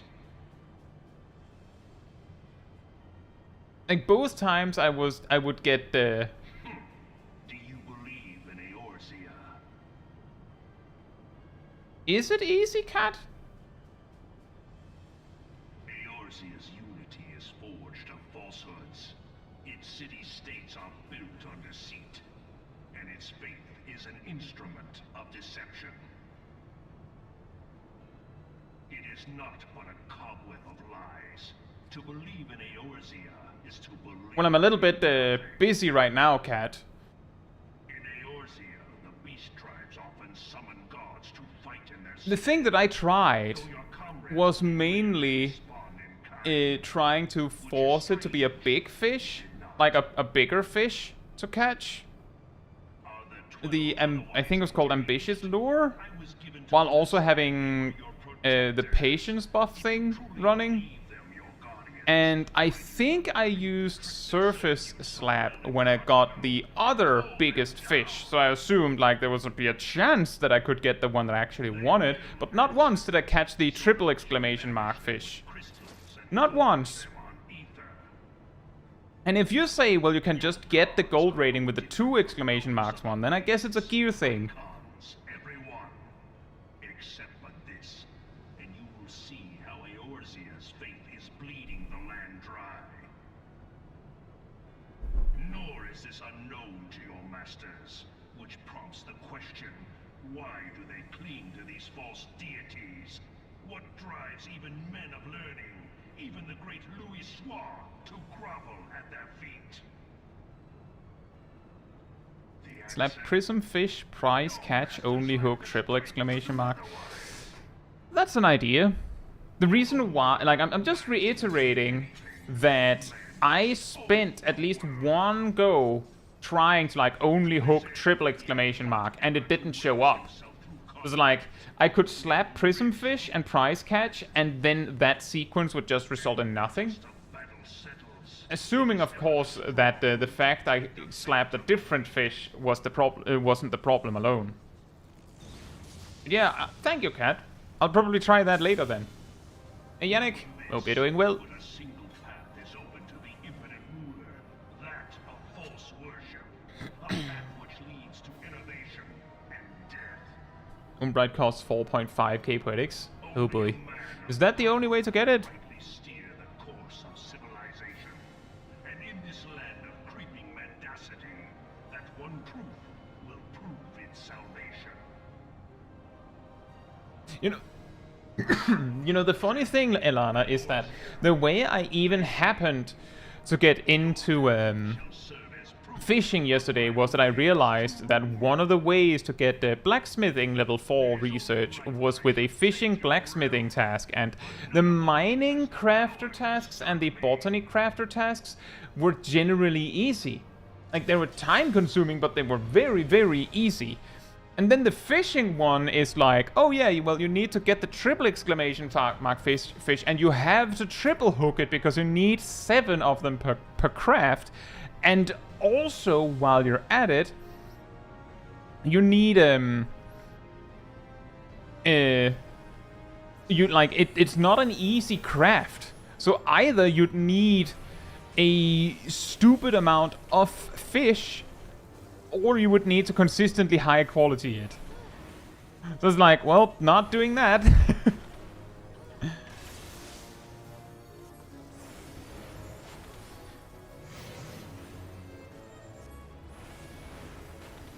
But then I finished the blacksmithing stuff and then was just like, well, I already started on the fishing one. And then I started to get annoyed by the RNG stuff as well.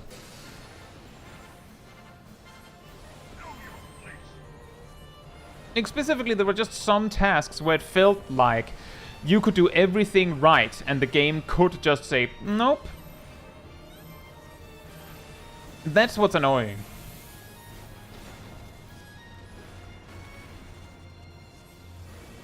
But that is also why I waited with fishing until I have full research, which I do believe I have.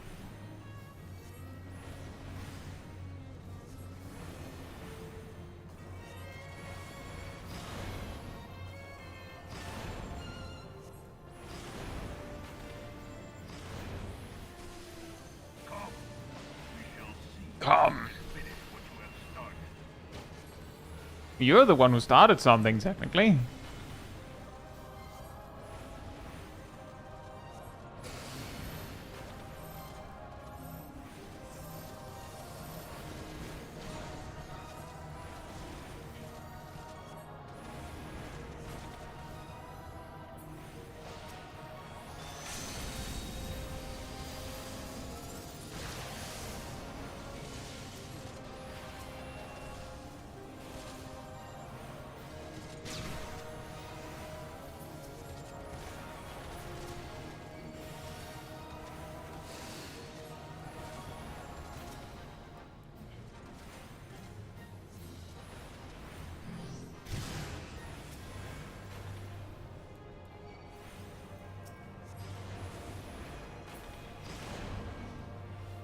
Ta-da! Is it possible to ever skip this phase? Nope. As you saw, he just stopped taking damage when he hit 1 HP.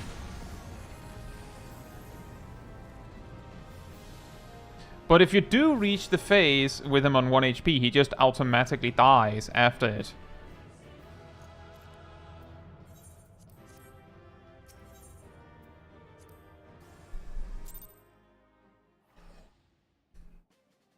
Cha-cha! I think we have enough now. Yup.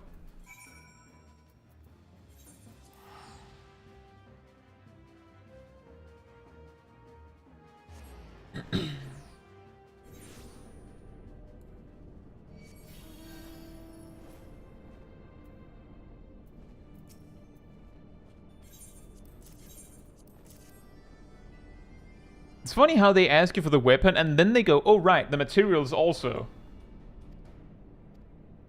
And if you don't have the materials, as you saw earlier, they will just not show you the window with the items. Like, I feel like that's a weirdly missed opportunity. Like, the easiest way to show the player that they don't have the items is just to have the NPC stand there, like, with the window open going, alright, we'll put them in then. And then you're like, oh, well, I don't have it.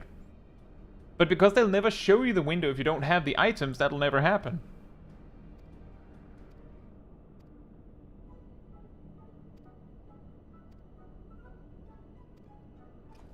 The idea is funny, Redmaster. I think it would just take way too long to get the responses.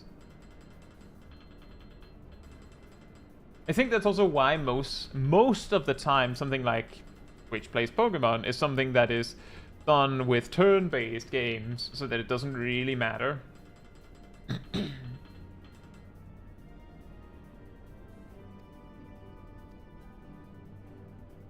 Wow. It has swirlies and glowies.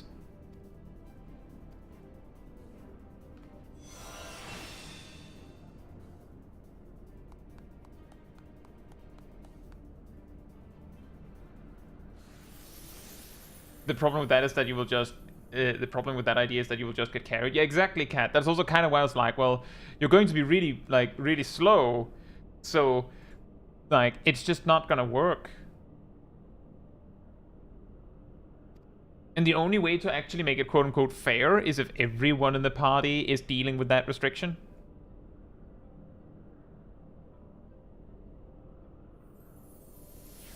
They open the window and wait for you to put the item in, and if and that's it, you have to delete your character and start again if you don't have them. Yeah, there's no cancel button. They'll just stand there, and your character will just disintegrate of embarrassment. Just, oh, I didn't have the item. Ah. Just Thanos snapped out of existence because they didn't have the item this one time.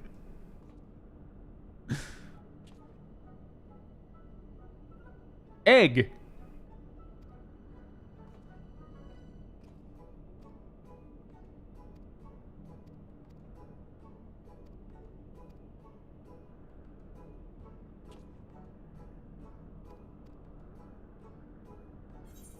Meg. Hyperconductive Vergelmir.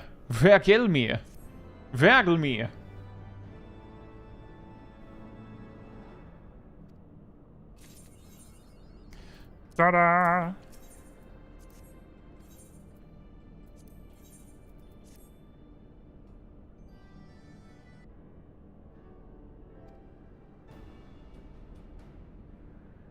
Well, you'll get there eventually, I'm sure, Peekahoo.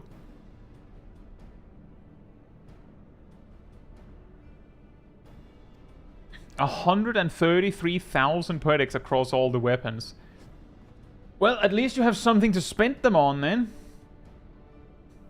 Also, consider that, and then remember, in Endwalker, I'm pretty sure the full price of getting an Endwalker relic and fully upgrading it now is it 4,500 or is it 6,000? I can't remember if there's 3 or 4 steps.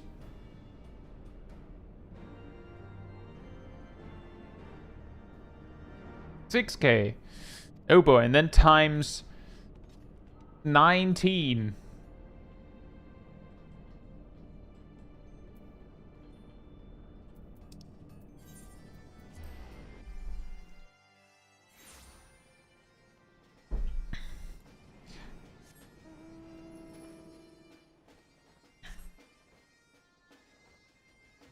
Welcome back, Caitlin.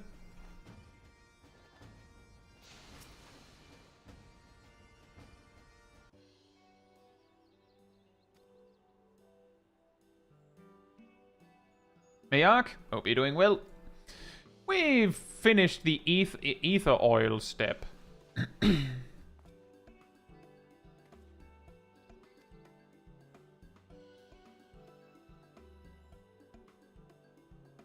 Yeah, I was comparing it to the Endwalker relics, Nox, because just the Poetics alone.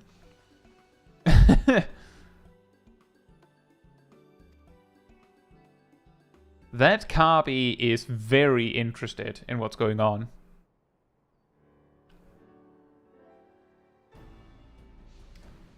There's nothing happening in that mind.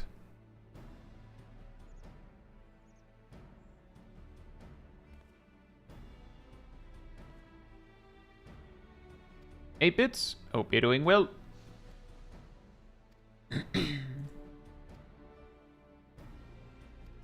No thoughts, head copy. You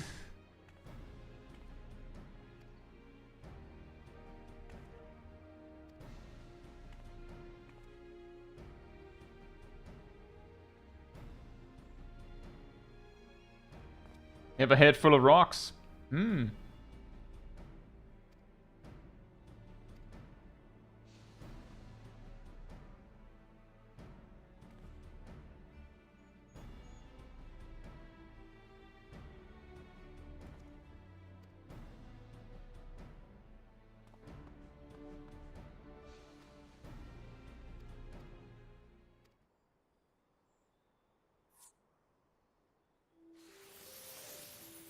Ta-da!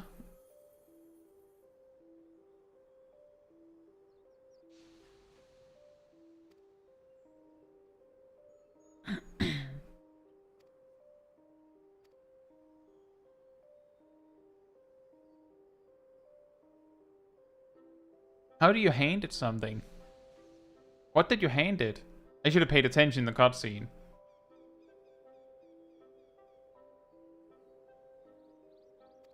Um...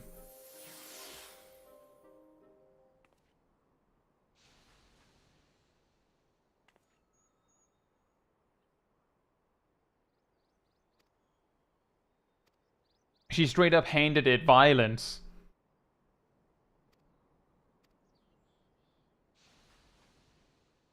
Thank you, Caitlin.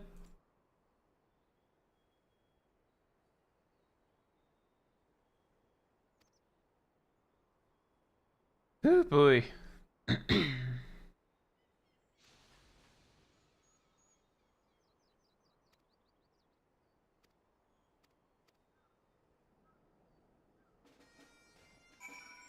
Exactly, Raymond. It is because the story is really, really long, and to be perfectly honest, I can get, like, the gist. I actually said this at the start of the A Realm Reborn Relic story, that I would be skipping the text. Exactly for that reason. But yeah, that's also what I'm saying. Then it's on me that I'm sitting there going, well, what just happened? Like, then I'm the idiot, obviously.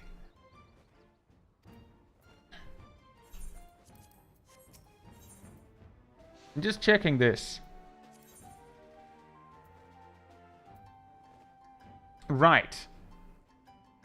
The Umbrite step.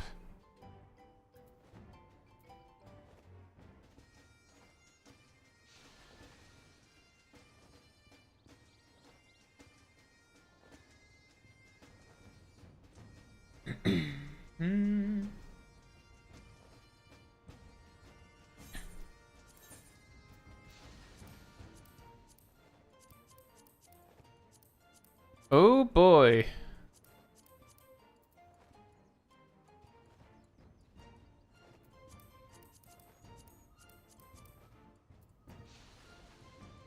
Wait, really?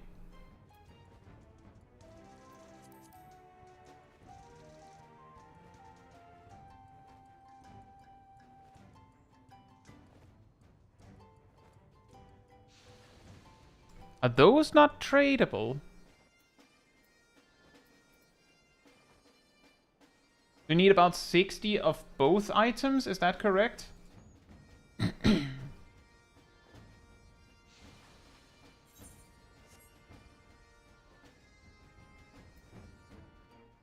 I know, Milo. They're tradable. That's the reason why I'm like, wait a minute.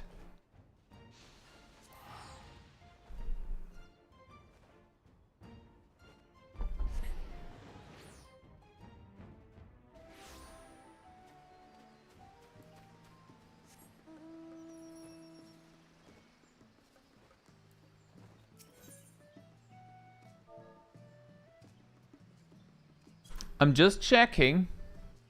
Okay, they are a lot more expensive than I thought they would be. They used... Sometimes Barb of the Wall has been as cheap as like 20 gil. I'm not joking. That's why I was like, what?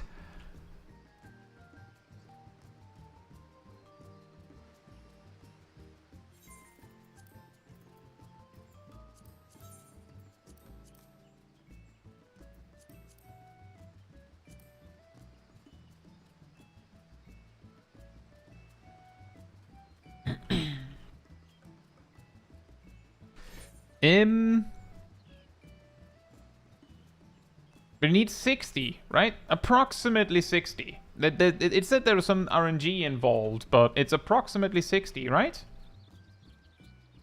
Of the sand.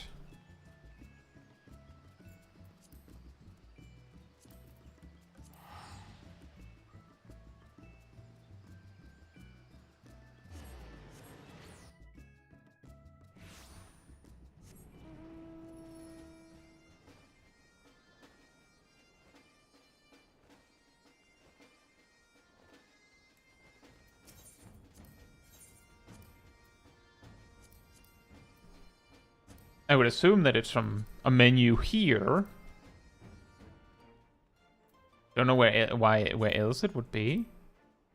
This?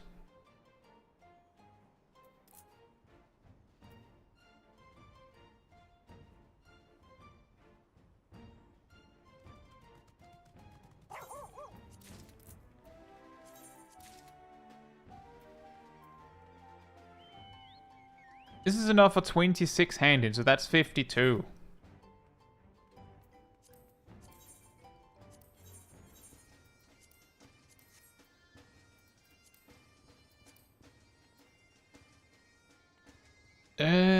Oh man, if only the ones that I actually wanted was here.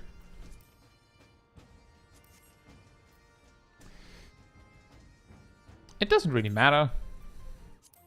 There's this.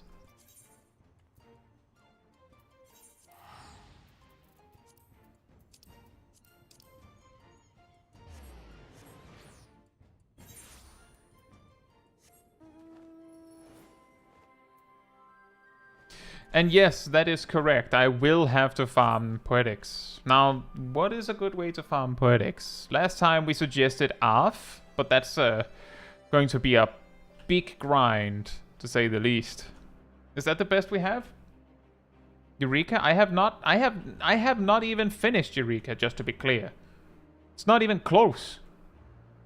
Just to be absolutely clear, if you're saying Eureka but it has to be the final zone, then I can't. Straight up, I can't. I don't have it. I'm not even max level in Eureka.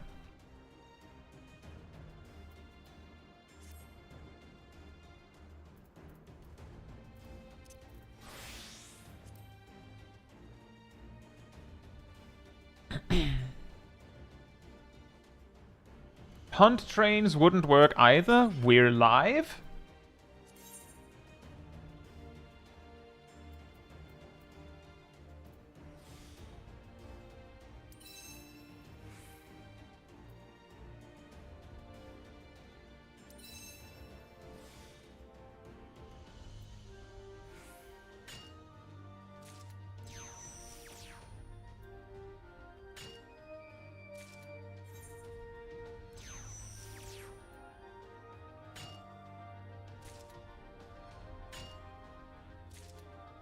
I have one of those, Taldanar.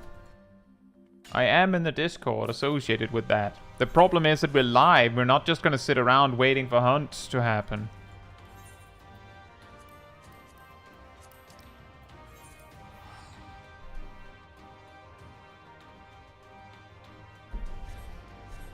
Now I got 2 relics in one go with Eureka or Bosha. I have all of the Bosha relics.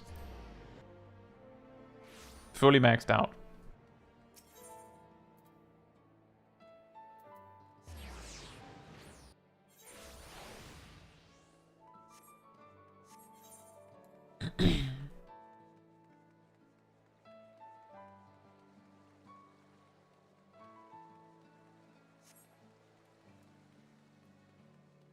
Does that mean no Bosha Relic stream? How would that work? I already did it.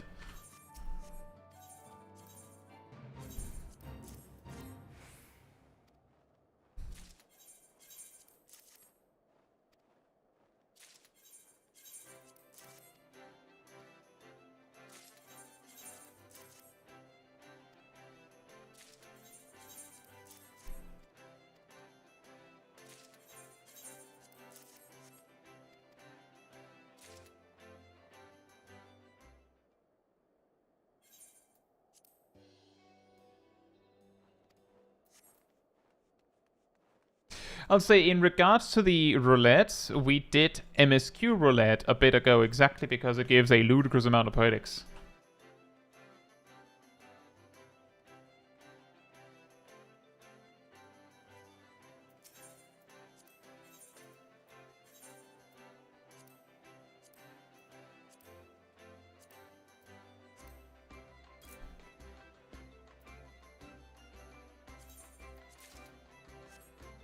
That should do that. Is there even a reason to do fates? Yeah, if you want things from Ishgard Restoration.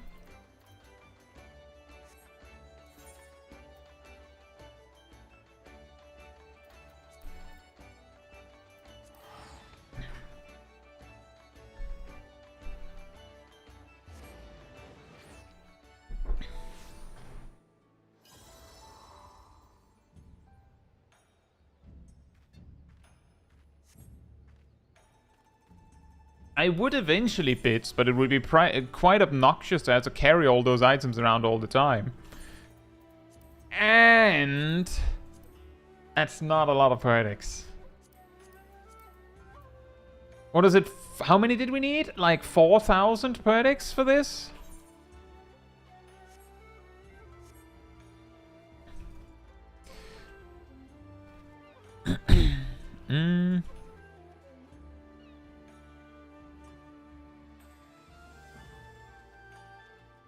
How much do the items that we need cost?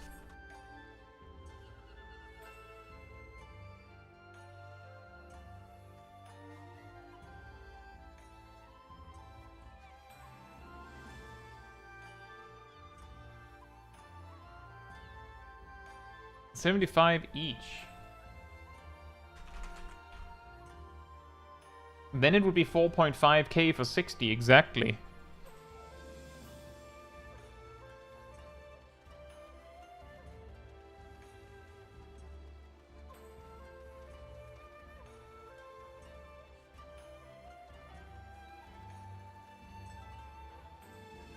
Yannick? Isn't that the Shadowbringers ones again? You know, the ones that I have.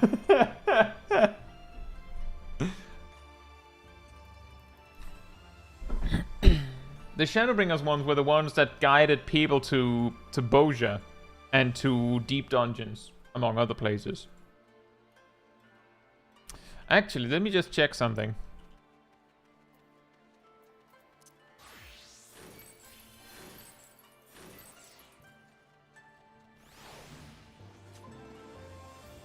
I think I could have used an Ether Shard to get where I wanted faster.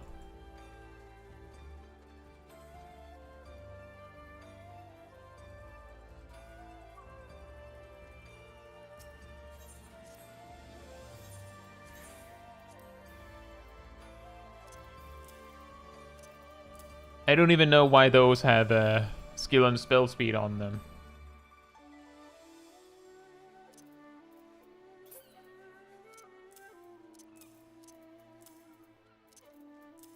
I'm just grabbing all of my Eureka relevant stuff. I don't know why I have these things. Most of them. I just have them. Why are you there?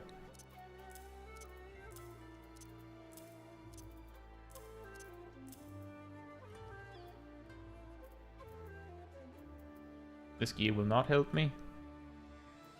This will also not help me.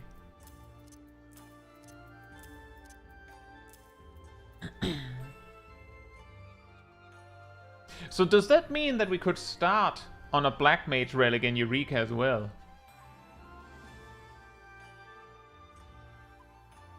While we're grinding Poetics.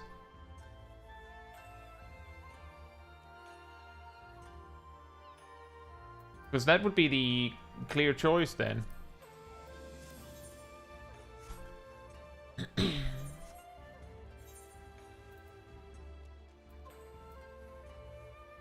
Oh yeah, this one is so awkward because it's like the physical, or the tank piece I have here, has less elemental bonus. Just play Viper, you don't have a relic to grind? Zoma, Viper is one of the jobs I've played more. But now I want Black Mage stuff.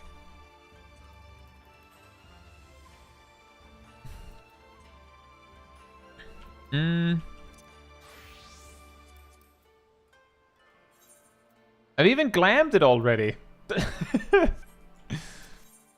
Well, that means we have to go to Animos first, right?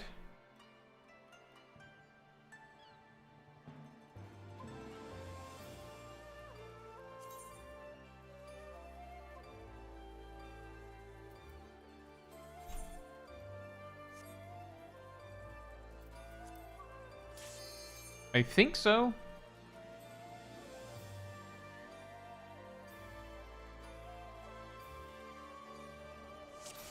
Wait, did I need to bring an antiquated item? Hey, Mia. Hope you're doing well. I don't know.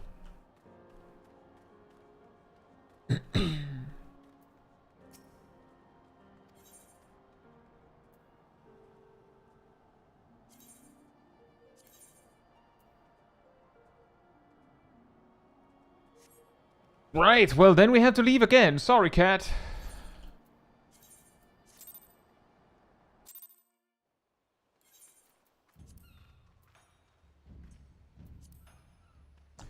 Are there salvages in anywhere else other than main starting cities?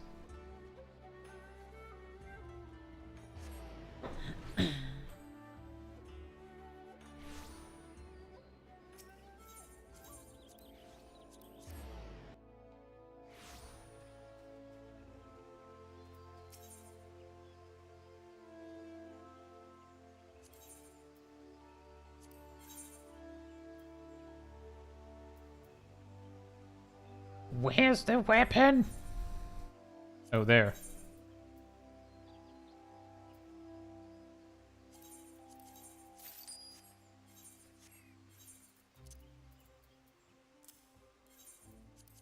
And now we go back.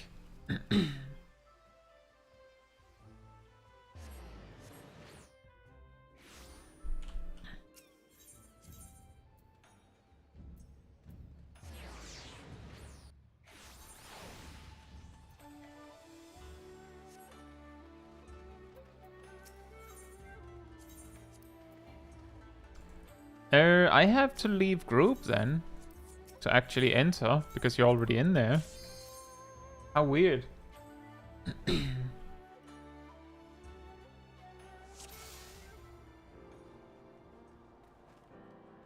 currently one person in this Eureka instance. Is it you? Well, fantastic.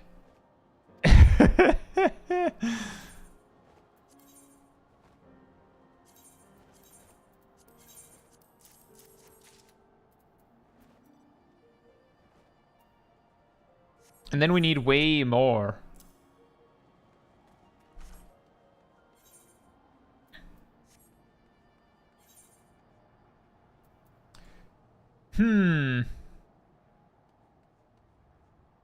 Yeah, folks, that's why I finished my Bosher relics before Endwalker released.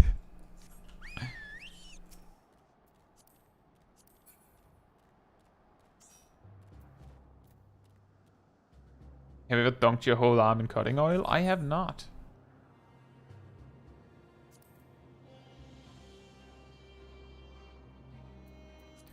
Cat in party says, so what do we do? That is a fantastic question. Now, chat, do you have any suggestions how we go about this? Because I don't know. I have told this story many times, but Eureka was what made me quit originally when I got into Final Fantasy XIV. Spawning NMs. Fantastic. How? How? So what you do is you just do the thing. Assume that I know nothing. Even though I have things, assume I know nothing. Usually I've been here with other people doing the thing. It's okay, Nox.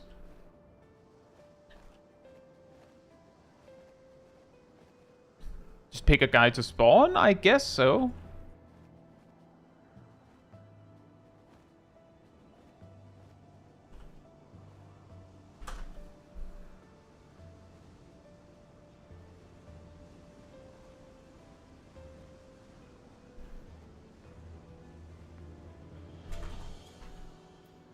Okay, I found a tracker.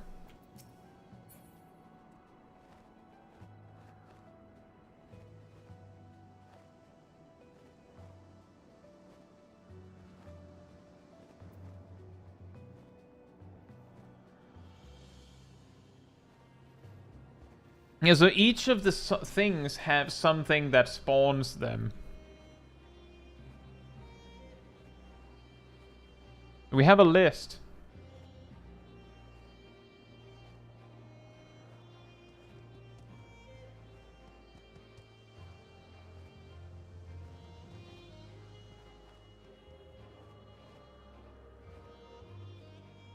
Oh, these things.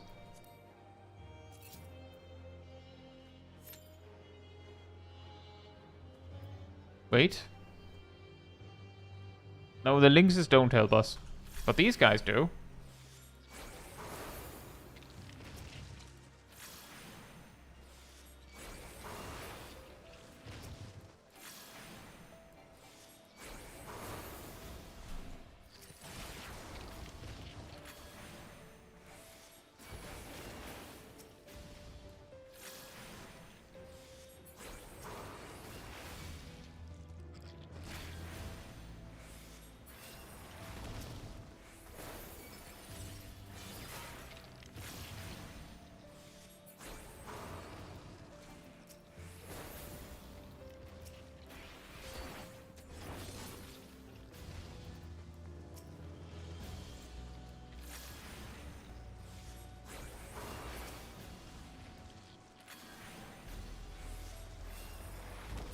Well, we'll see about that. What other things nearby could we actually use?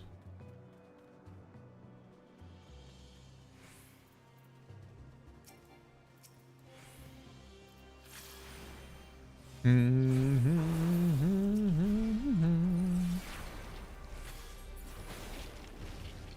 could make a party finder for it. I am not going to do that.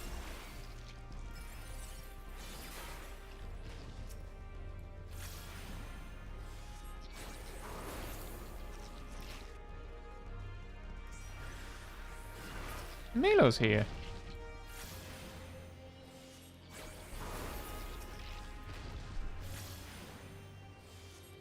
I mean, part of the thing that makes this really difficult for me to do on my own is that I have an astounding 3 monitors. Now, I use one of them to play the game, and I use one of them to look at the chat, and I use one of them to look at OBS not goofing it up. So you can probably see how if I'm also using the Eureka tracker, then something has to give.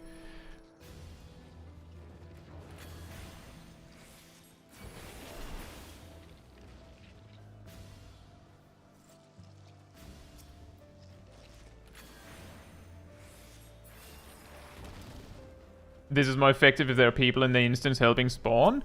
I know, right?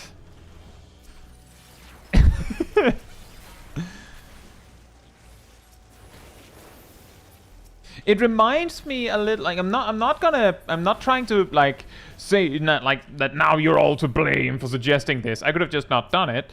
But it reminds me a little bit of how people would be like back in Endwalker, they would be like, oh, there it is. Oh yeah, Bozia is amazing for leveling. It's crazy good. And then every time people actually try to do it, it doesn't really work unless people are there. So it's like every time the suggestion is like missing the part where it's like, yeah, but you need other people. Do you need a full monitor for chat though? Not necessarily, but that whole screen is not very efficient with the space, and I needed to see whether my stream has crashed. Things like that.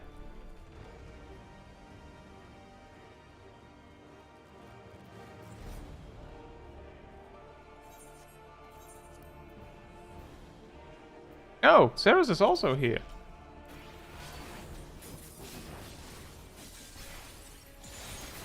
Oh, the thing is, Ark, I tested doing Bozia for XP really early in Endwalker, and it was effective, but it was effective because there was a ludicrous amount of people there. So, like, whatever, it might work well for you, but it was the thing that people were thinking of when they said it was amazing was not what you experienced necessarily. Like, it might still, it was still probably good, but it's not what that was like thought of when they said that.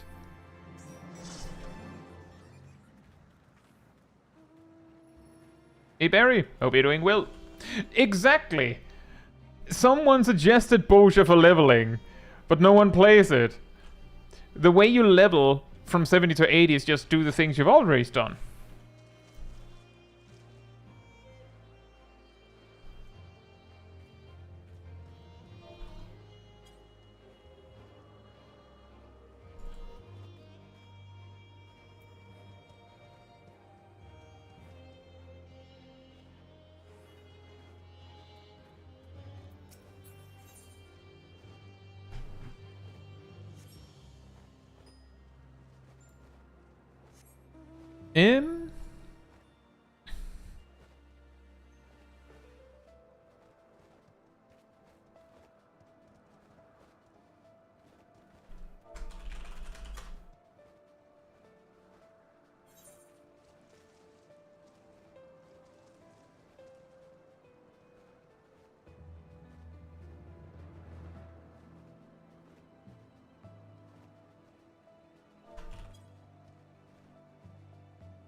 So I'm just gonna lead this one. The reason why when people said, well, Cat could go and fight something else to make that spawn, the reason why I was like, well, we might not do that is because, here's the thing. I don't know where the mobs are. Like, I literally opened the tracker, looked around and went, that's on the tracker, and killed that. Looked over there and said, that's not on the tracker, and didn't kill that. So, I don't know where anything is. So, if you know something that is efficient to farm, we go there and kill that. If you know where something else is efficient to farm, we can go there and kill that. I don't know where anything else. I know that the tracker has a map. But the thing is, you could go, well, Milo suggested hazmat, so we go there. But I don't know, like, I would have to check every single map location to find something near that to kill simultaneously. Because I don't know where anything is. That's what makes it a little difficult.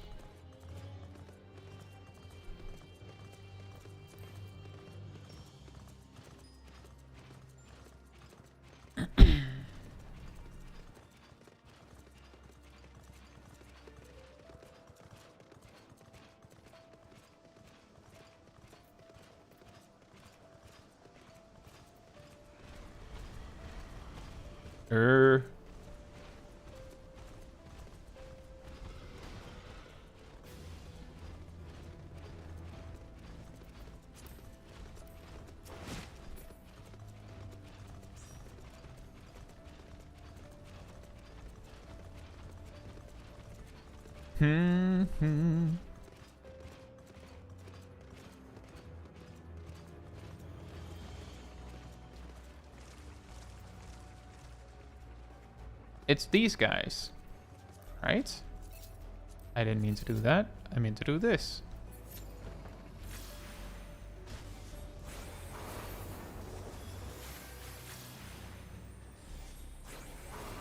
That's why do we have a fan?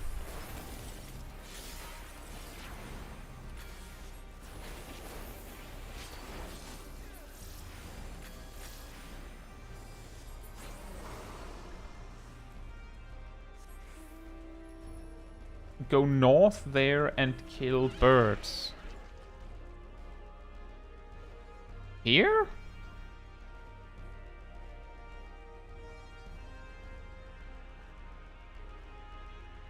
Oh, just to be clear, we're following Milo. We were following Milo, but now I'm confused again.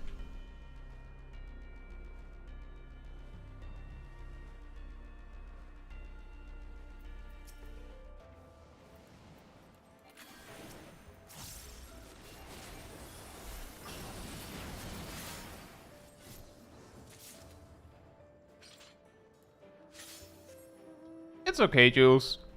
That's what I'm saying, is that I have no idea. So I'm trying my best, but I have no idea. That's why I'm just following as best I can.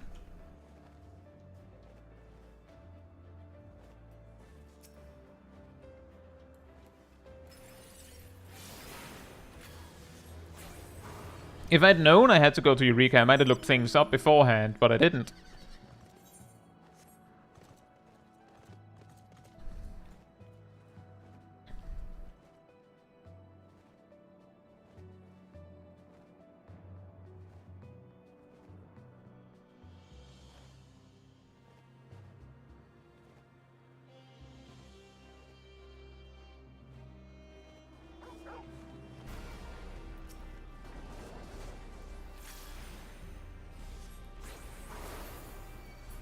That's weird.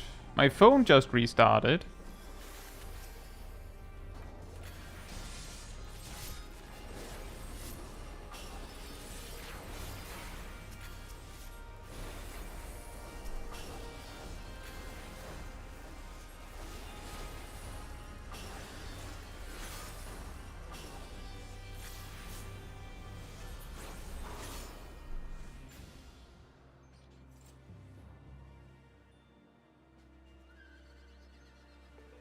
Weird.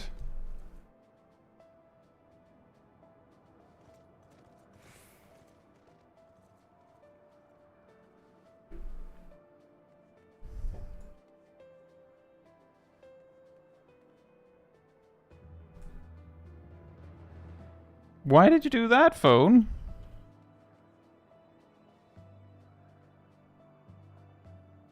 A little concerning. It just restarted on its own. I didn't do anything. I mean, it's an old phone.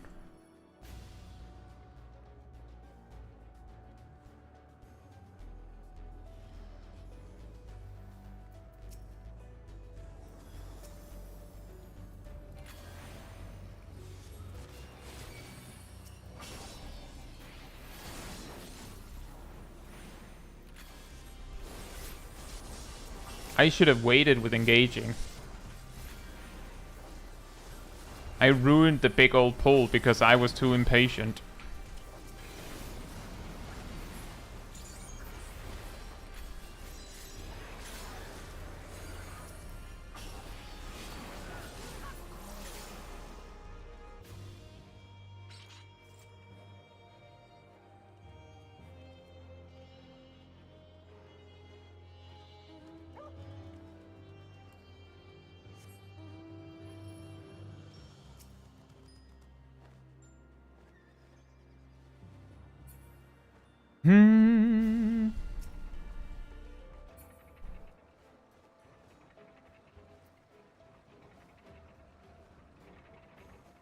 That is correct, Emir.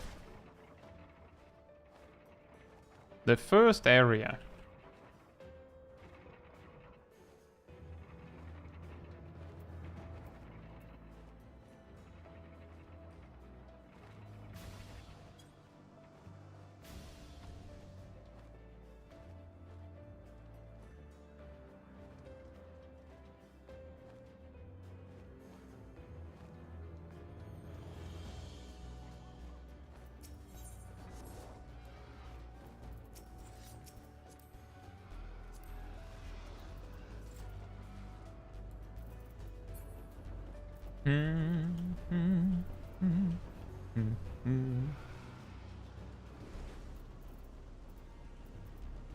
So the thing is, I mentioned that I originally quit, partly thanks to Eureka. That was back when Animus was the only Eureka. I reached like level 18, unlocked mounting in Eureka, because that for some reason wasn't something you were given at the start. And then realized that I wasn't particularly having fun, and on account of me not exactly being a Savage Raider or anything, that was essentially the end game. I was like, nah, it's not fun. I'm not having fun.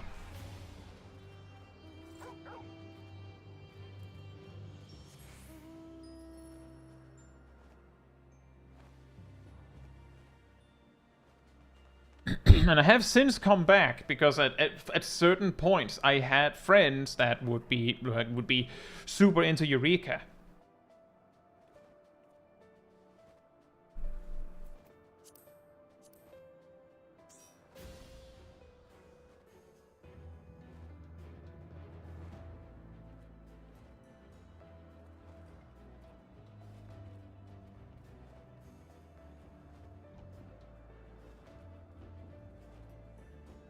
Oh boy. Suddenly saw Sarah's almost suddenly dying.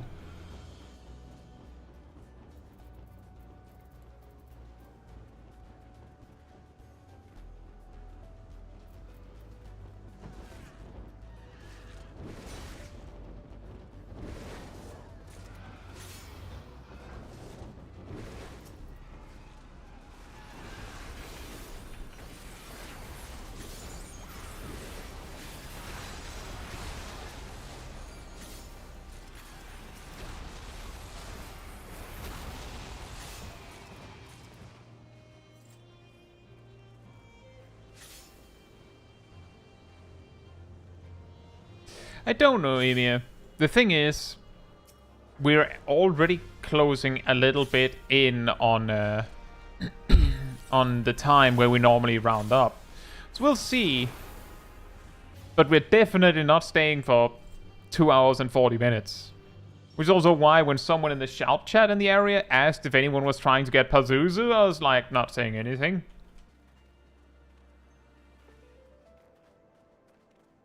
Because I'm pretty sure that takes a long while.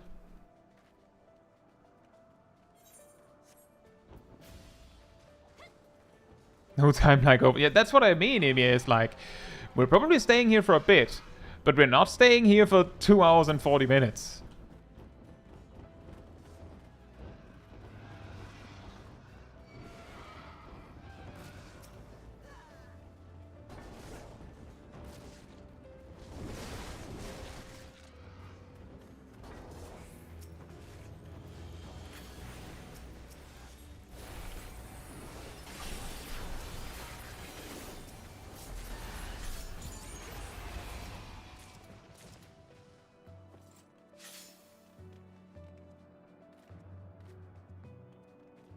Pazuzu is not actually long. If I remember correctly, isn't Pazuzu something like really specific conditions?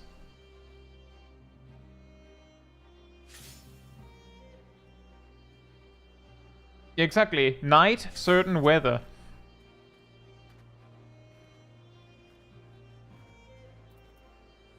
That might be the reason why someone asked about Pazuzu, because it might be the correct weather.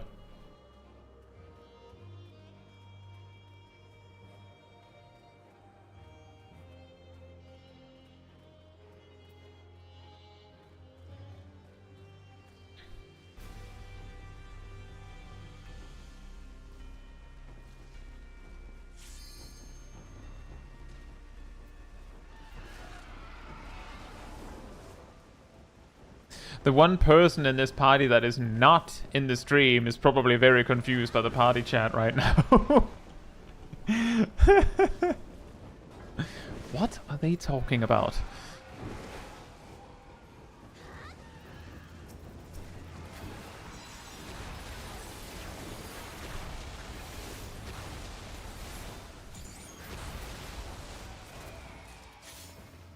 Wow! XP get.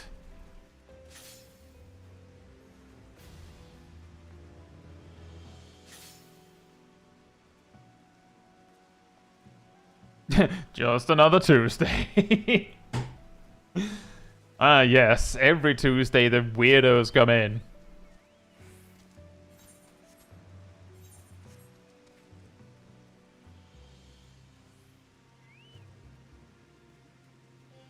How long did the ARF take? Was it like 15 minutes when we did it last week?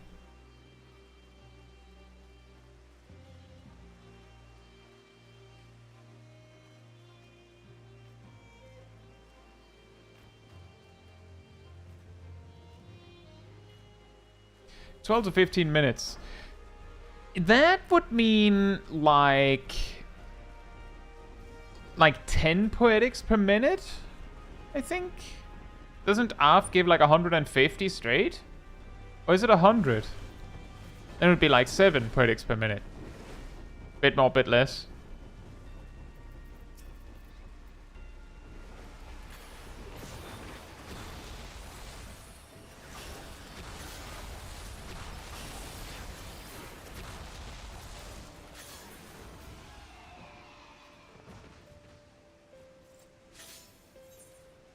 The reason why I'm drawing that comparison is because I'm thinking it is 150, fantastic. The reason why I'm drawing that comparison is because while we probably wouldn't be even remotely close to having the poetics needed to proceed, with this many people in Eureka, I don't think that that this is a good poetics farm.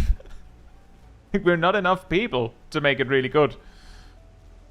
You get what I mean?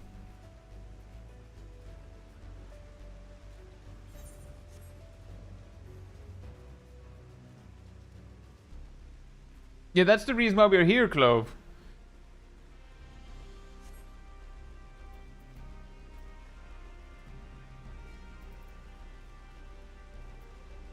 Clove's tombstones are probably the best in like Pyros or Boja.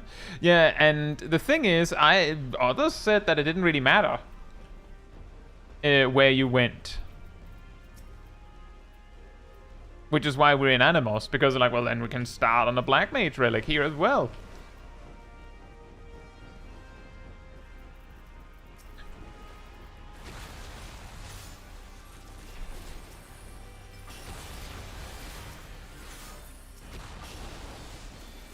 But the thing is, a lot of the time with these kinds of grinds, something like, oh, you can actually get...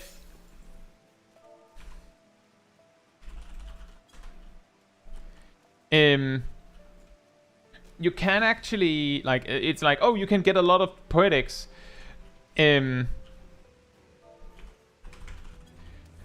from, for instance, Eureka. But it's not really tested that hard. Because a lot of the time, people who would do Eureka for it would be doing Eureka anyway. It's like, they don't really care, right? It's like, oh, I can do it with Eureka? Fantastic, then I'll do it with Eureka. And it might work out well. Exactly, Milo, it was tested in prime time, and exactly, it might not work as well anymore.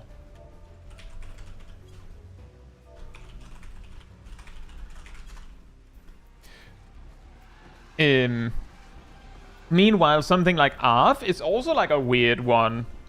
But if you have a group that is going, like, that is blasting through, then, like, we managed to do it in, like, 15 minutes last week. And if you just spam ARF like that, that's like 10 Poetics per minute, which is not amazing. But it's aight. It's aight. So it's pretty decent. And right now we have 66 Poetics to show for this excursion, which is the reason why I'm suddenly drawing comparisons. Because this is 2 Poetics per minute, approximately so far. Oh, we have a spawn.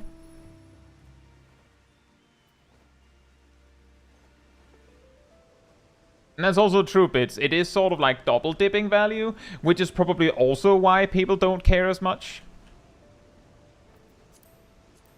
Like, if you can work on both, then it doesn't matter that the Poetics grind is way worse here. Because it's still productive. Jose Rob Gero, hope you're doing well.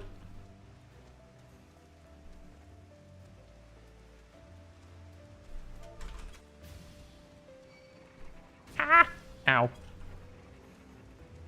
A society quest like required for the relic? No, but it is a way to get the materials for one of the steps.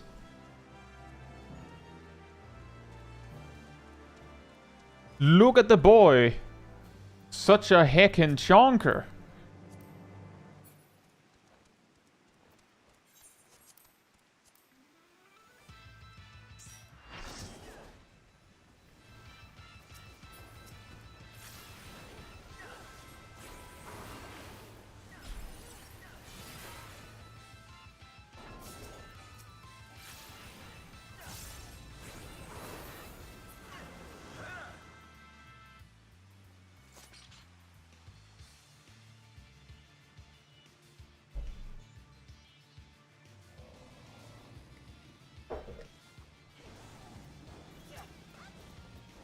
Is a bit what, Clove?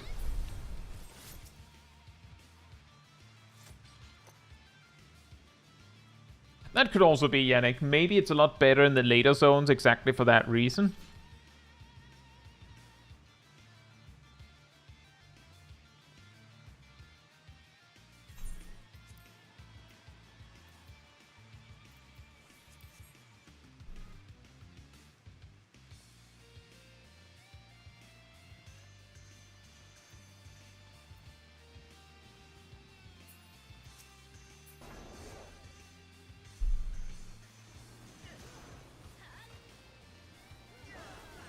But yeah, I imagine we'll hang out here for a bit. But I could also imagine that I might just like next time we continue the relic, I'll just have the Umbrite on me already. Be a little bit ridiculous to just have a Poetics farm stream, wouldn't it?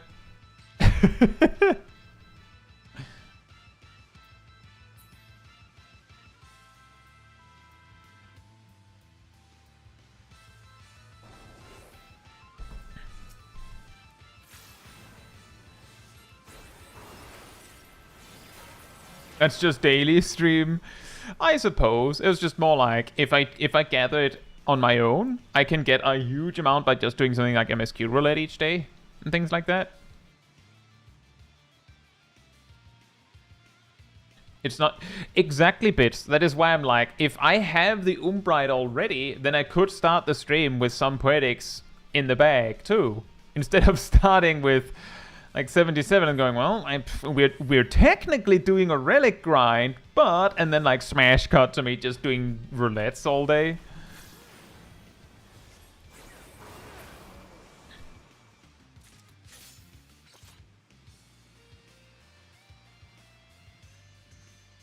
Wait, what? What happened, Remove?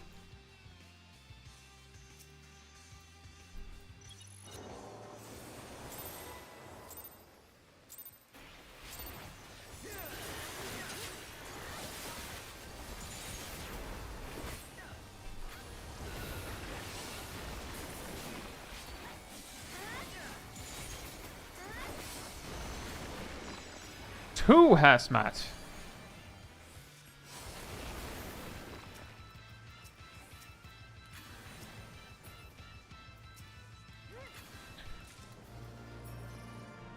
Wow.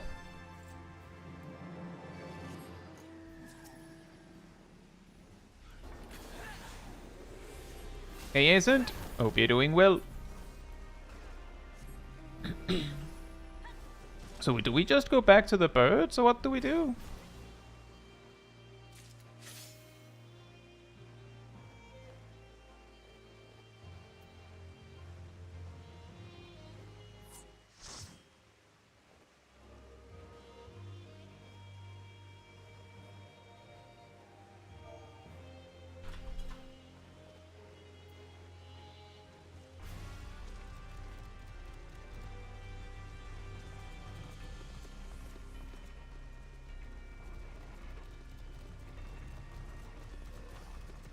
Oh, it spawned.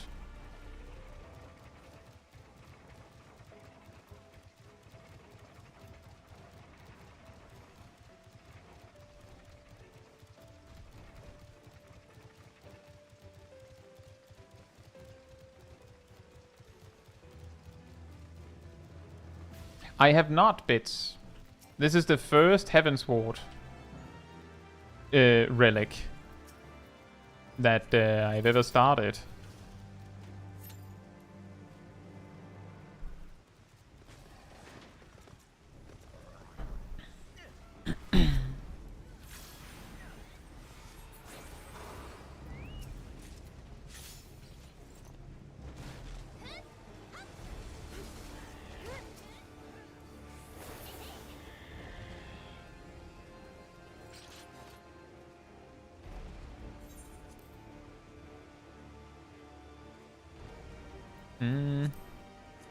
Maybe do that, since that's the only other person who's here.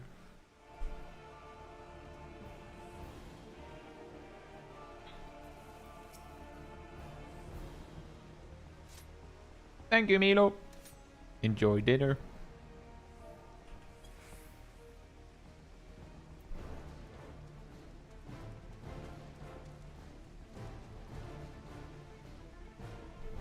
Emir, we've reached a step where I need 4,500 Poetics to continue.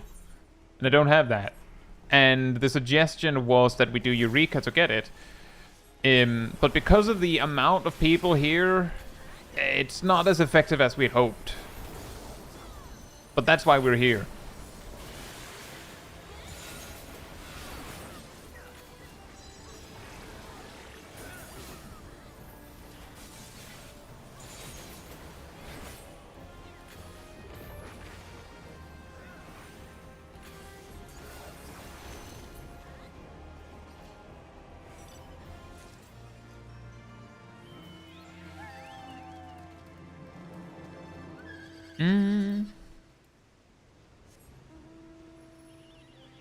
Congratulations, Ceres.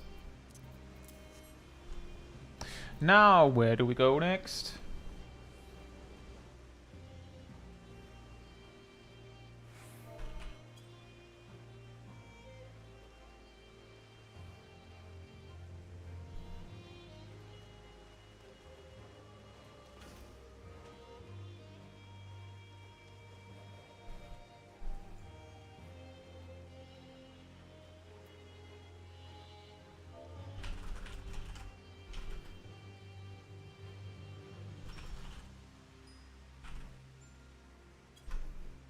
They're useless. Are they useless?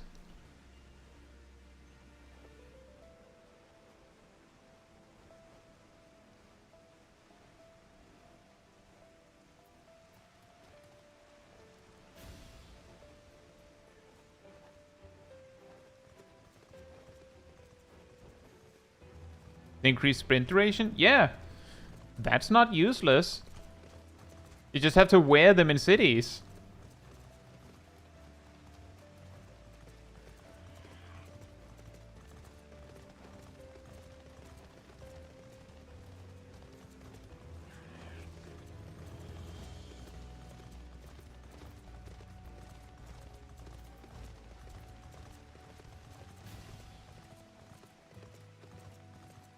Strider Boots crying in jog.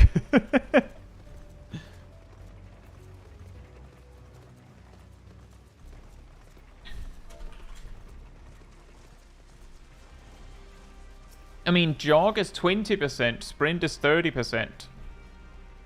So getting 10 extra seconds of sprint is still better than jog.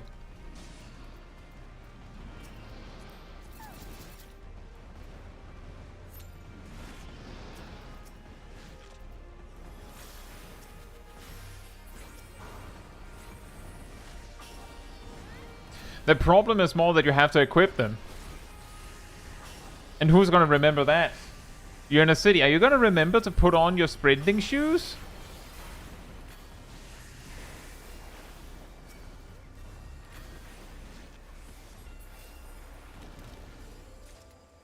Remember when Peloton felt good to have? It's still good to have, as Remove just mentioned.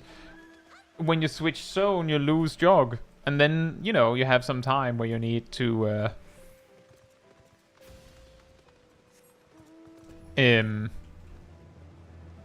wait for sprint and jog.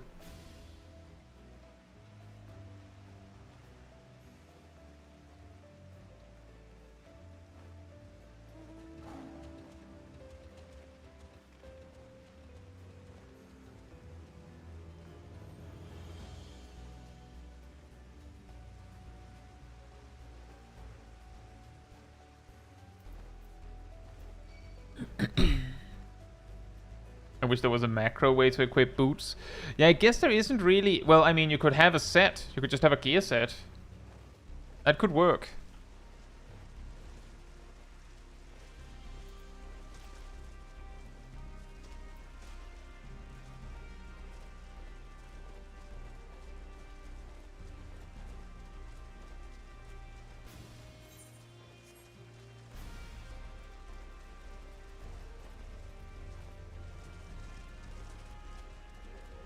I am very confused. I am very confused.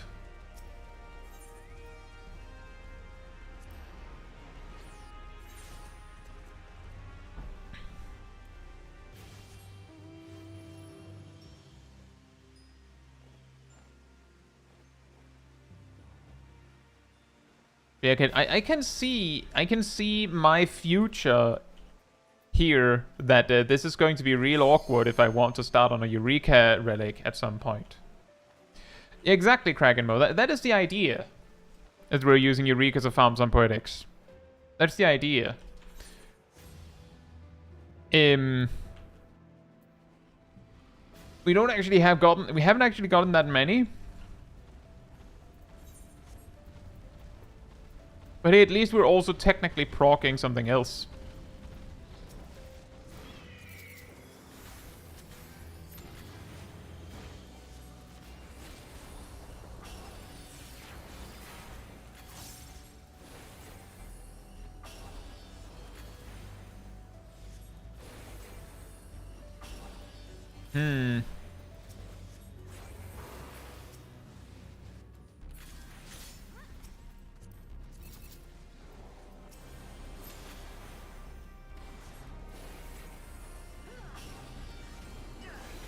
Yeah.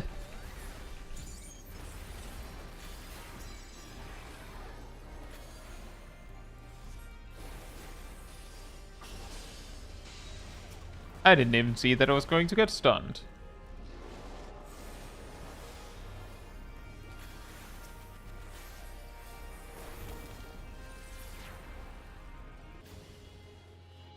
I think we'll probably try and hang out here for like, see if we can get like 1 or 2 dudes to spawn, something like that. But I do feel like this would have worked a lot better if we had gotten into this with the express plan to do Eureka. It might have worked better. We might have been able to bring more people. Sally, we are farming tombstones. We're trying to. we're trying. We are hunting for wabbits.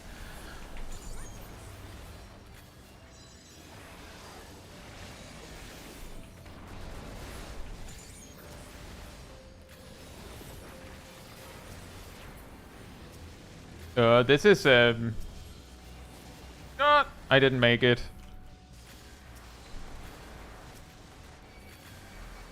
Oh boy.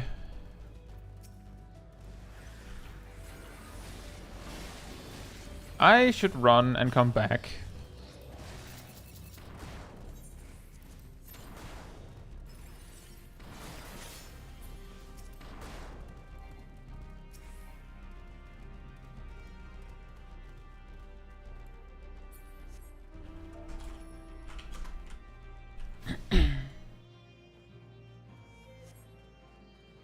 Ooh, that was close.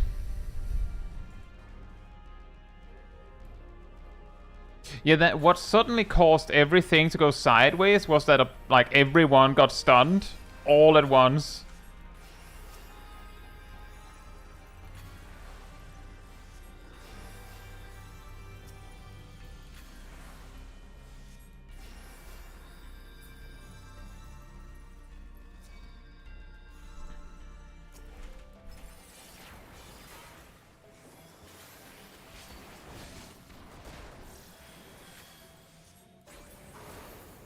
We got stopped at the Umbrite step, silly.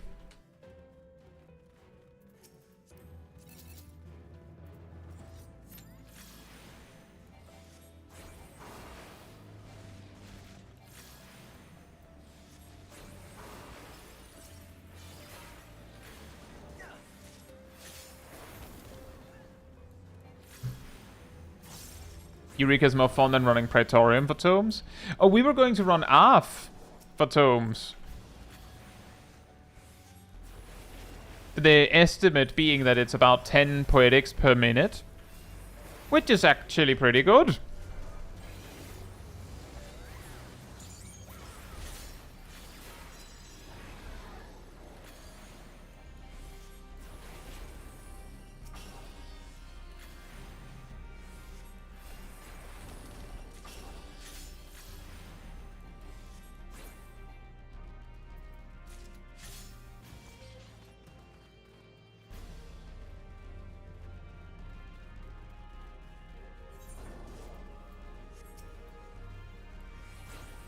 In the name of the Emperor!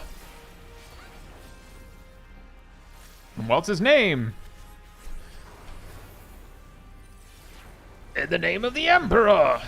In the name of the Emperor! In the name of the Emperor! Can you withstand this? In the name of the Emperor!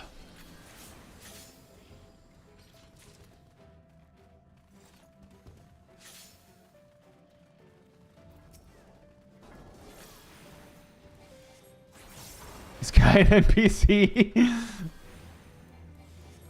Organize a stream, hunt train, big tome potential. Tell them I mentioned that it could be effective to do hunt trains as well, but my plan was actually initially just, once we're done here, I will probably like just spend time off stream collecting Umbrite so that we can start next time with some Poetics in the bag and also having finished that step so we can continue.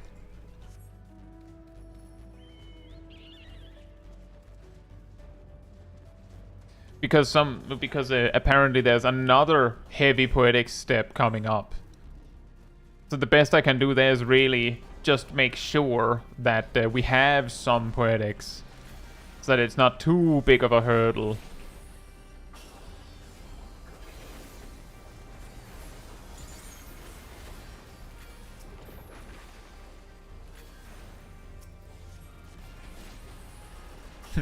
I don't know, can I?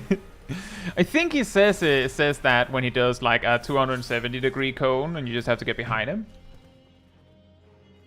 It's like, yeah, I can. I'll just dodge.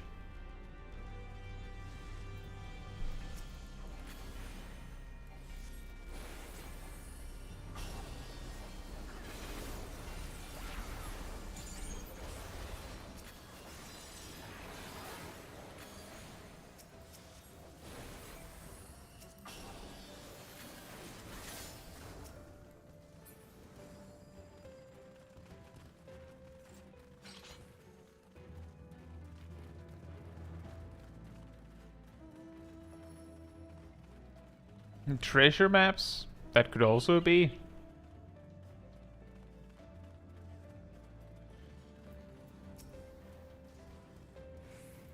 Can you withstand this? Oh. Wow.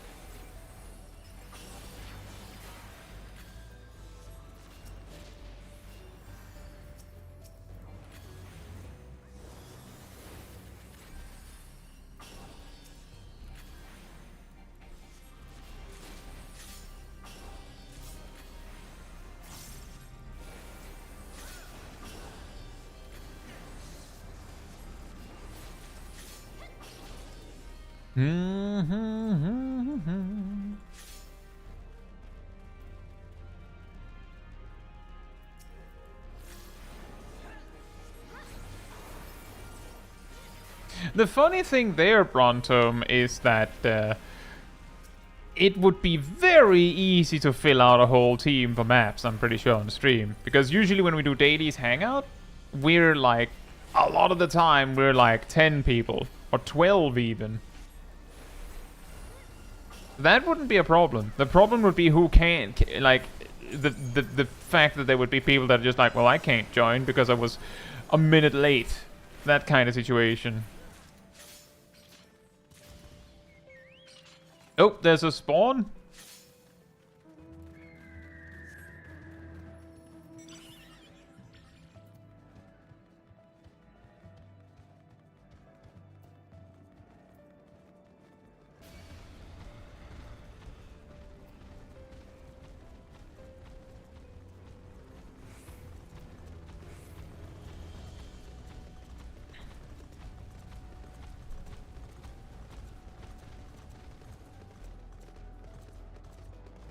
Yeah, that could work.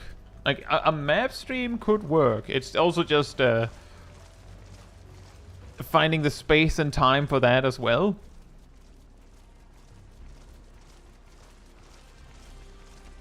And yeah, it is, Eddie. That was kind of the motivation. That's also the reason why we're in Animos and not in something higher. Because because I'd have to start a Black Mage weapon from Animos. I haven't finished that. That is why we're here, not elsewhere. Because it is sort of two birds with one stone, but it's still a case of that was not the purpose of this stream. So there's a lot of cases of people coming in like, why are we in Eureka?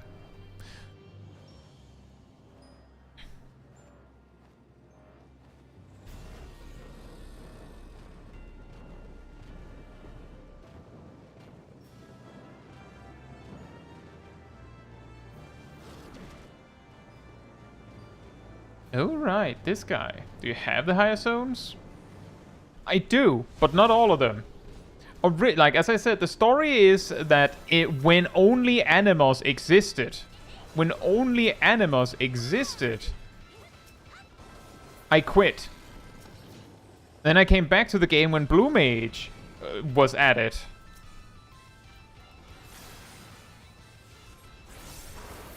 And I have since visited a couple of times in the context that I have had friends at the time who was way into Eureka. Who was like, "Ah, no, it'll be fun. We'll help you level." It's not that fun to be the person being leveled. It's a lot of standing around. It feels like. So I think I'm like level 57 or something.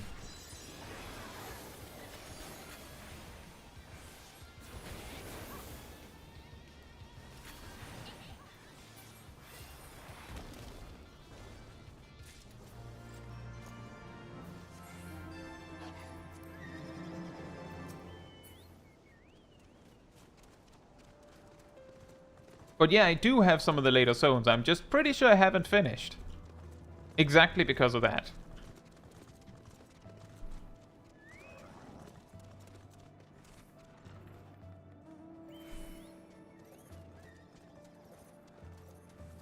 Exactly, merfolk. Need a lot of Umbrite.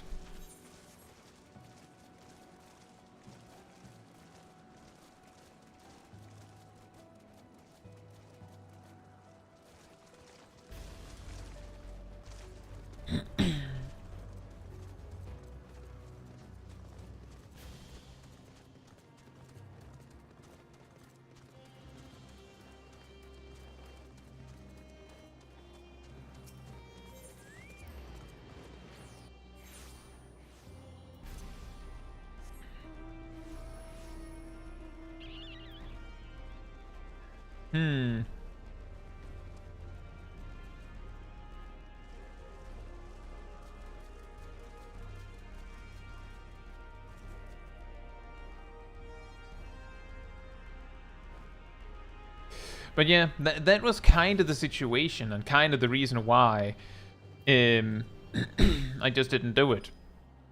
But you can also see, like, I have equipment for it. It's just not really something that I'm super into.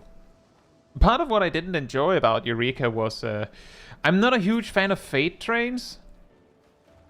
And, well, when Eureka is, like, booming, it feels a little bit like fate trains.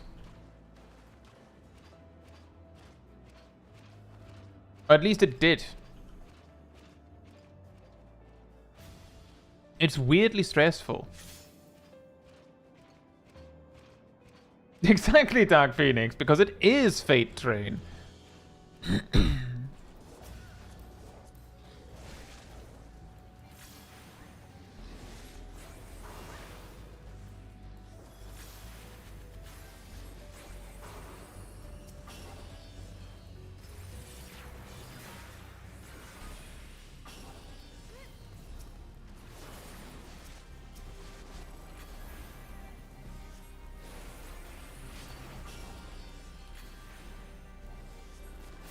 But here, like, this is not too bad. It's more that because of the sort of, like, you're just farming until the thing spawns situation, it feels like not a lot of stuff is happening, right? That's not necessarily bad. But if you go there for one purpose and it takes a while, then it gets a little bit awkward.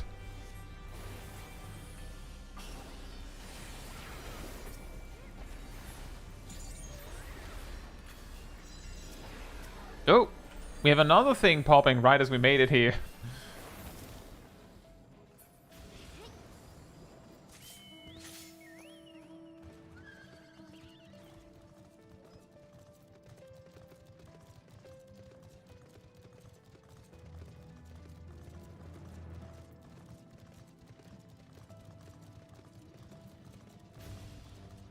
Do you lose XP if you leave Eureka? No, but you lose XP if you die.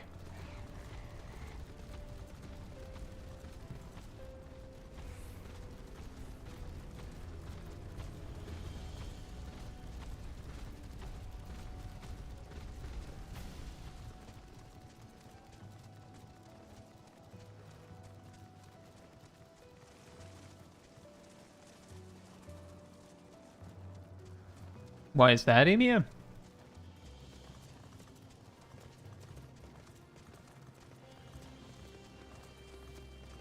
Redmaster says, I'm sure it was much more fun when they were current, as there'd be more people around. See, that's the thing, Redmaster. That's why I'm saying I quit partly because of Eureka when it was, like, Eureka Animos, where we are right now, when it was current.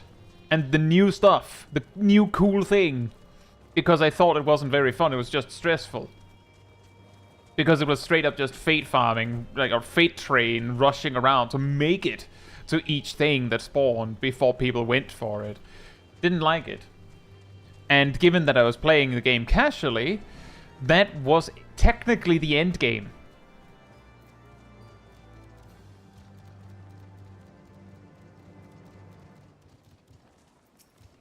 But yeah, there was more stuff happening at the time, you're correct.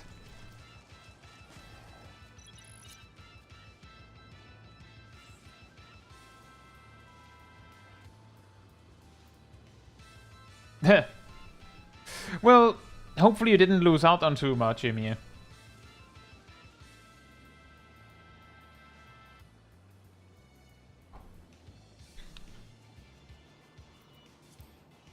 Thank you, Rust, and enjoy your evening.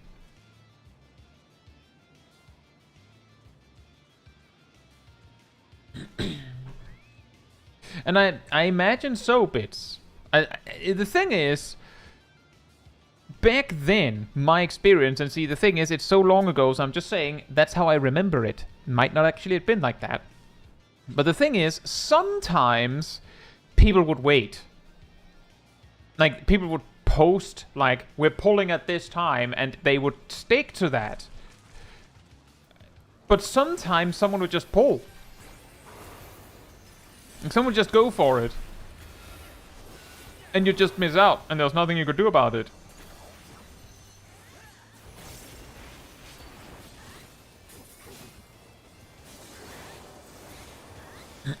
Like, I remember specifically that there was some level of significance. Like, players that had a multi-seater mount were, like, somewhat significant because that was the only way the low levels could, like, traverse around quickly, because you couldn't actually mount up initially.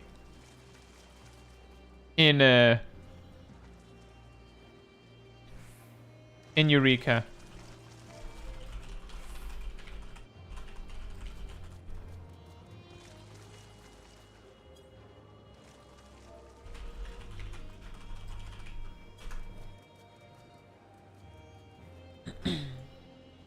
Yeah, I think we'll hop out of here.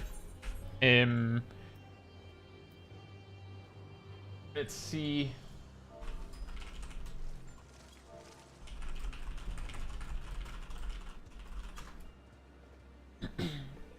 I think we'll hop out of here.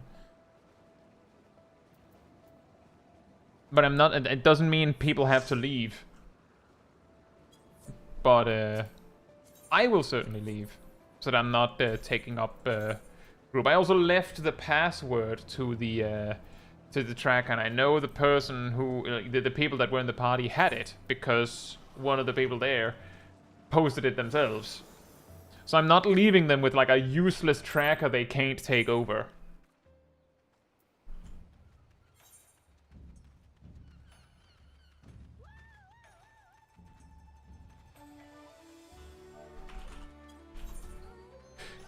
But I will say, eventually we did get enough Poetics that it sorta evened out. I think it ended up being kinda worth. It was alright. Oh my god.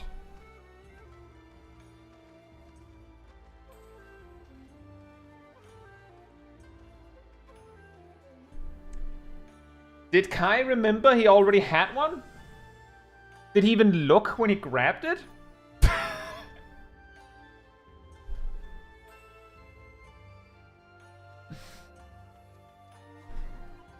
I know what I'm doing. So, for those that don't get what happened, I grabbed an antiquated Vanagand and spent like 100 crystals to upgrade it. But I already had one that was upgraded past that point. So I don't need this. I just wasted time and resources. Thankfully, I didn't manage to spend more than that, but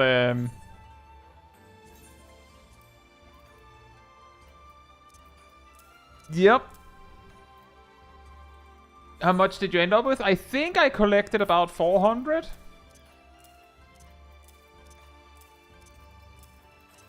You know what? Let me grab this and just put this one in there. And I'll just have this to remind me next time.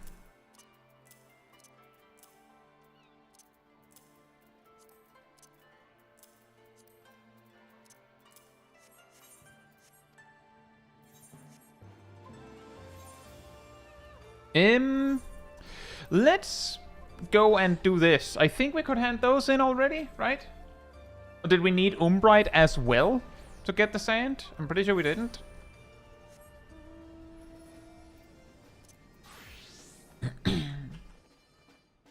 A true mentor moment. Yep. Yep.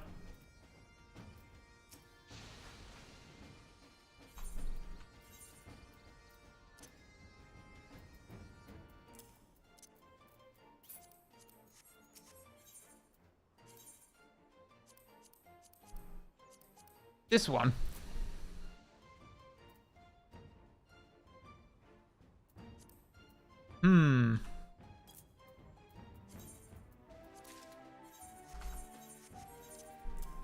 Ta-da!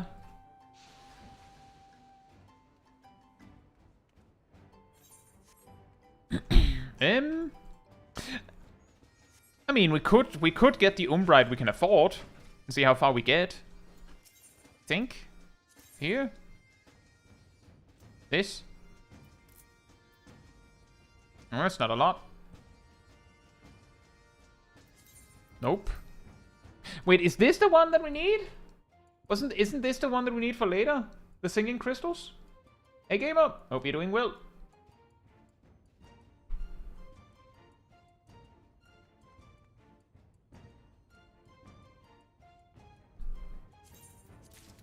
Not that I would buy any now, it's just like, that's good to know. Singing clusters? Are they not the thing that we need?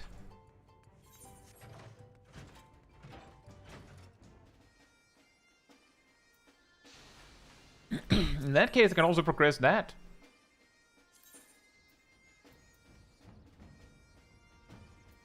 So we do this. Treat it! Treat it! Treat it! Treat it! Treat it!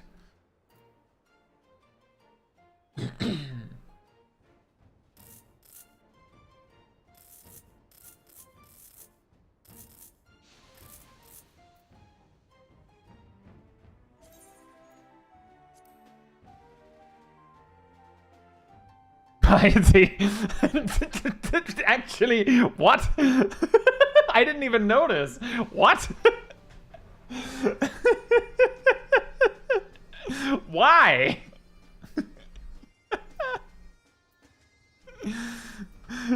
I mean, it used to be a thing that could matter, but why?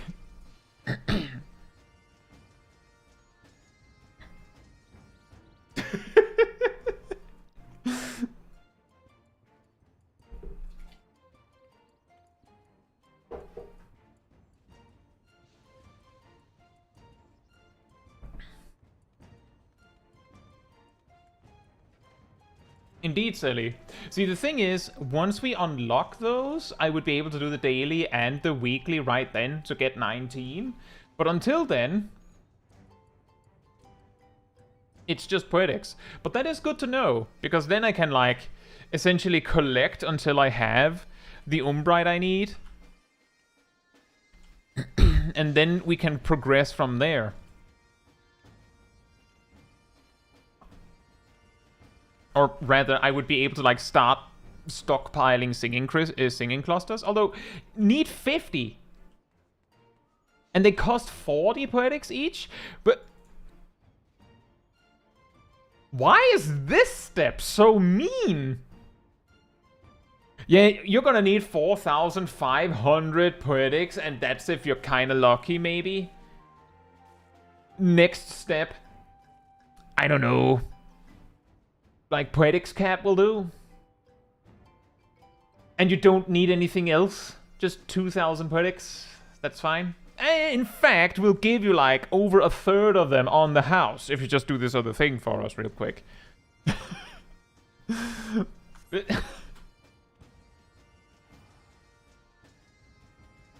So mean.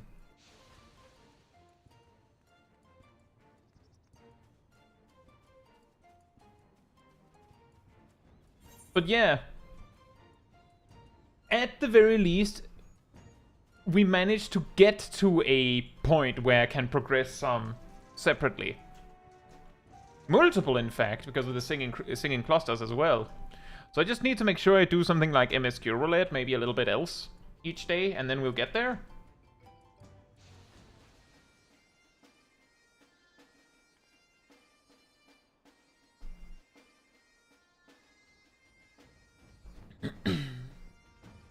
But yeah, that is a slightly unfortunate way to get stopped. And that's a huge amount of Poetics. Not too surprised, but a little bit surprised, I guess. Anyway, I think that'll be that then. So, despite that weird sudden sidetrack in Eureka, if you enjoyed this particular stream, it helps me a lot if you leave a like on it here on YouTube. That tells the algorithm this was an enjoyable stream and like other people to enjoy it as well. So thank you so much in advance. And if you'd like to be part of the Discord community server, there's a link in the chat right there. There you will find the weekly schedule where you can see what else is coming in the coming days. And you'll also find links in the announcement room to videos and streams when I put them out. And if you grab the reminder role in the role assignments room, you'll get a notification whenever I post a video or stream, as well as an extra one around 15 minutes before stream starts, so you can catch it right when we go live. And if you'd like to support the channel even more directly, you can become a member of the channel, you can gift memberships, you can use the super chat system, or if you don't like any of that, there's the Ko-Fi link that Erdal posted there in the chat. It all helps support me and the channel directly so that I can focus on doing stuff like this with all of you. So thank you so much for the support. And that's awesome, gamer. And that's very lucky. 2 covers. But that'll be it from me. So good night, good morning, afternoon, or evening, depending on where you are in the world, and hope to see you all very soon. Bye-bye!